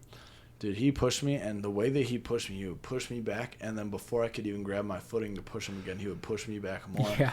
I couldn't grab my footing. Like, there's something they understand where they're like, oh, yeah, you think so, little guy. Dude, it's experience. It's experience. You ain't going to win that fight. And also, I told my dad, too, because my dad told me yesterday, we were talking about, I don't know how it got probably. It was innocent, like something stupid. He was like, but he was like, I don't know if I could take you anymore, like, type shit. And I said, well, the good news is you'll never have to find out. Because that's my dad, you know? I love my dad, and we've been through so fucking much, dude. And at the end of the day, dude, even when he fucking gave me a shot at the title and told me to go out in the front yard or whatever it was, I always knew in my head, I was like, I can't do that. Because that's my dad. And as much as I hate him right now, I love him to death. Like, there's no amount of anger I have in my chest right now that really makes me hate him. It makes me mad at him, and that's a difference that people need to acknowledge. You can be mad at your parents. You can be real mad at your parents, but the audacity to hate them, unless you have like a different situation. If you have a fucked up situation, that's different. Yeah. But me and my dad being so close, it's like I've never hated him. I've been mad at him, never hated him. You know what I mean? And it's weird. For sure. So I do want to move the conversation along. I have one last question before we wrap her up. Okay. So you're in Walmart, or choose your store. I don't fucking care. You're in a store. Fleet Farm. You hit the self-checkout. I'm going Target. Okay. Can I change mine to Menards? I don't care. Sure. You change it to Menards.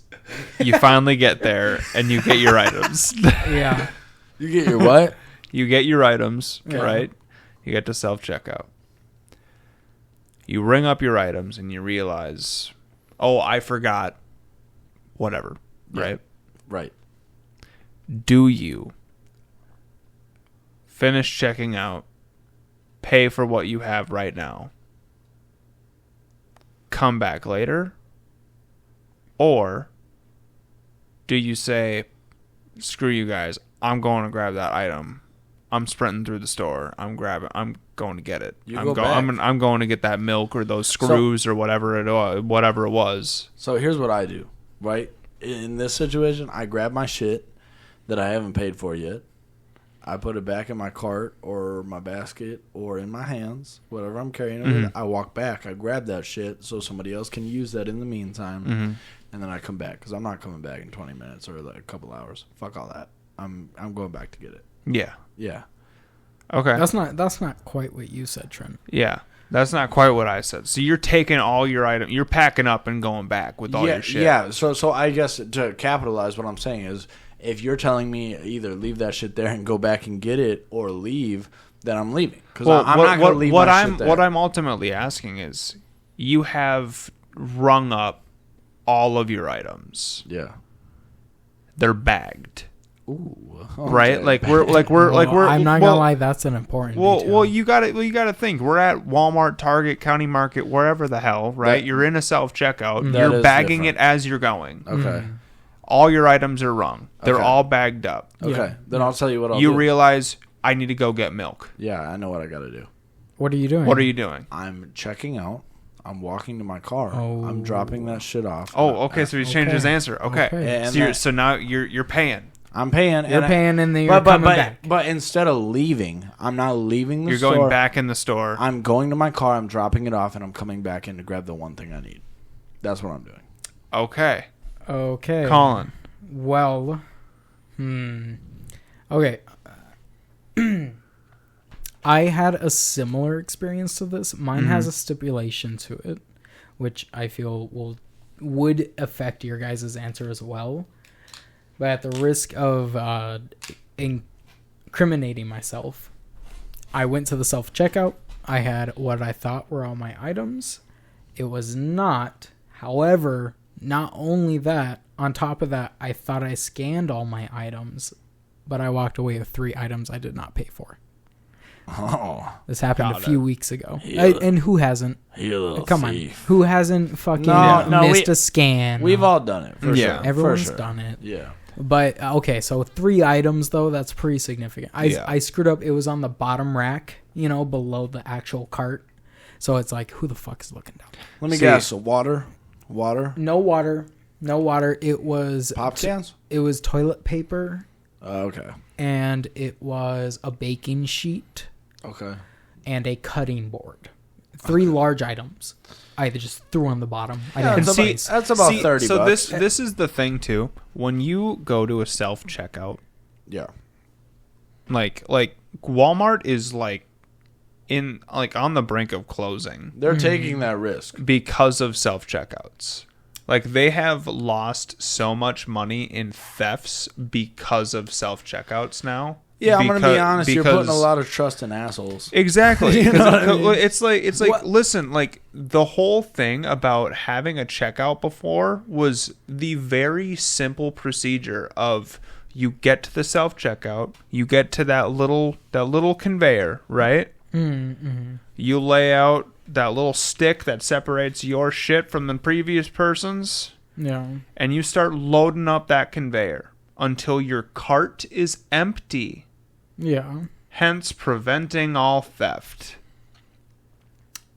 Sure, not necessarily all. Some people are legitimately intending on stealing and hiding shit in their shirt and whatever and yada yada. Yeah. Call me out. But I'm referring to those that are doing what we're speaking of so many people that don't intend on stealing. Right. Are stealing without that intention just because Plot twist. Just a real question.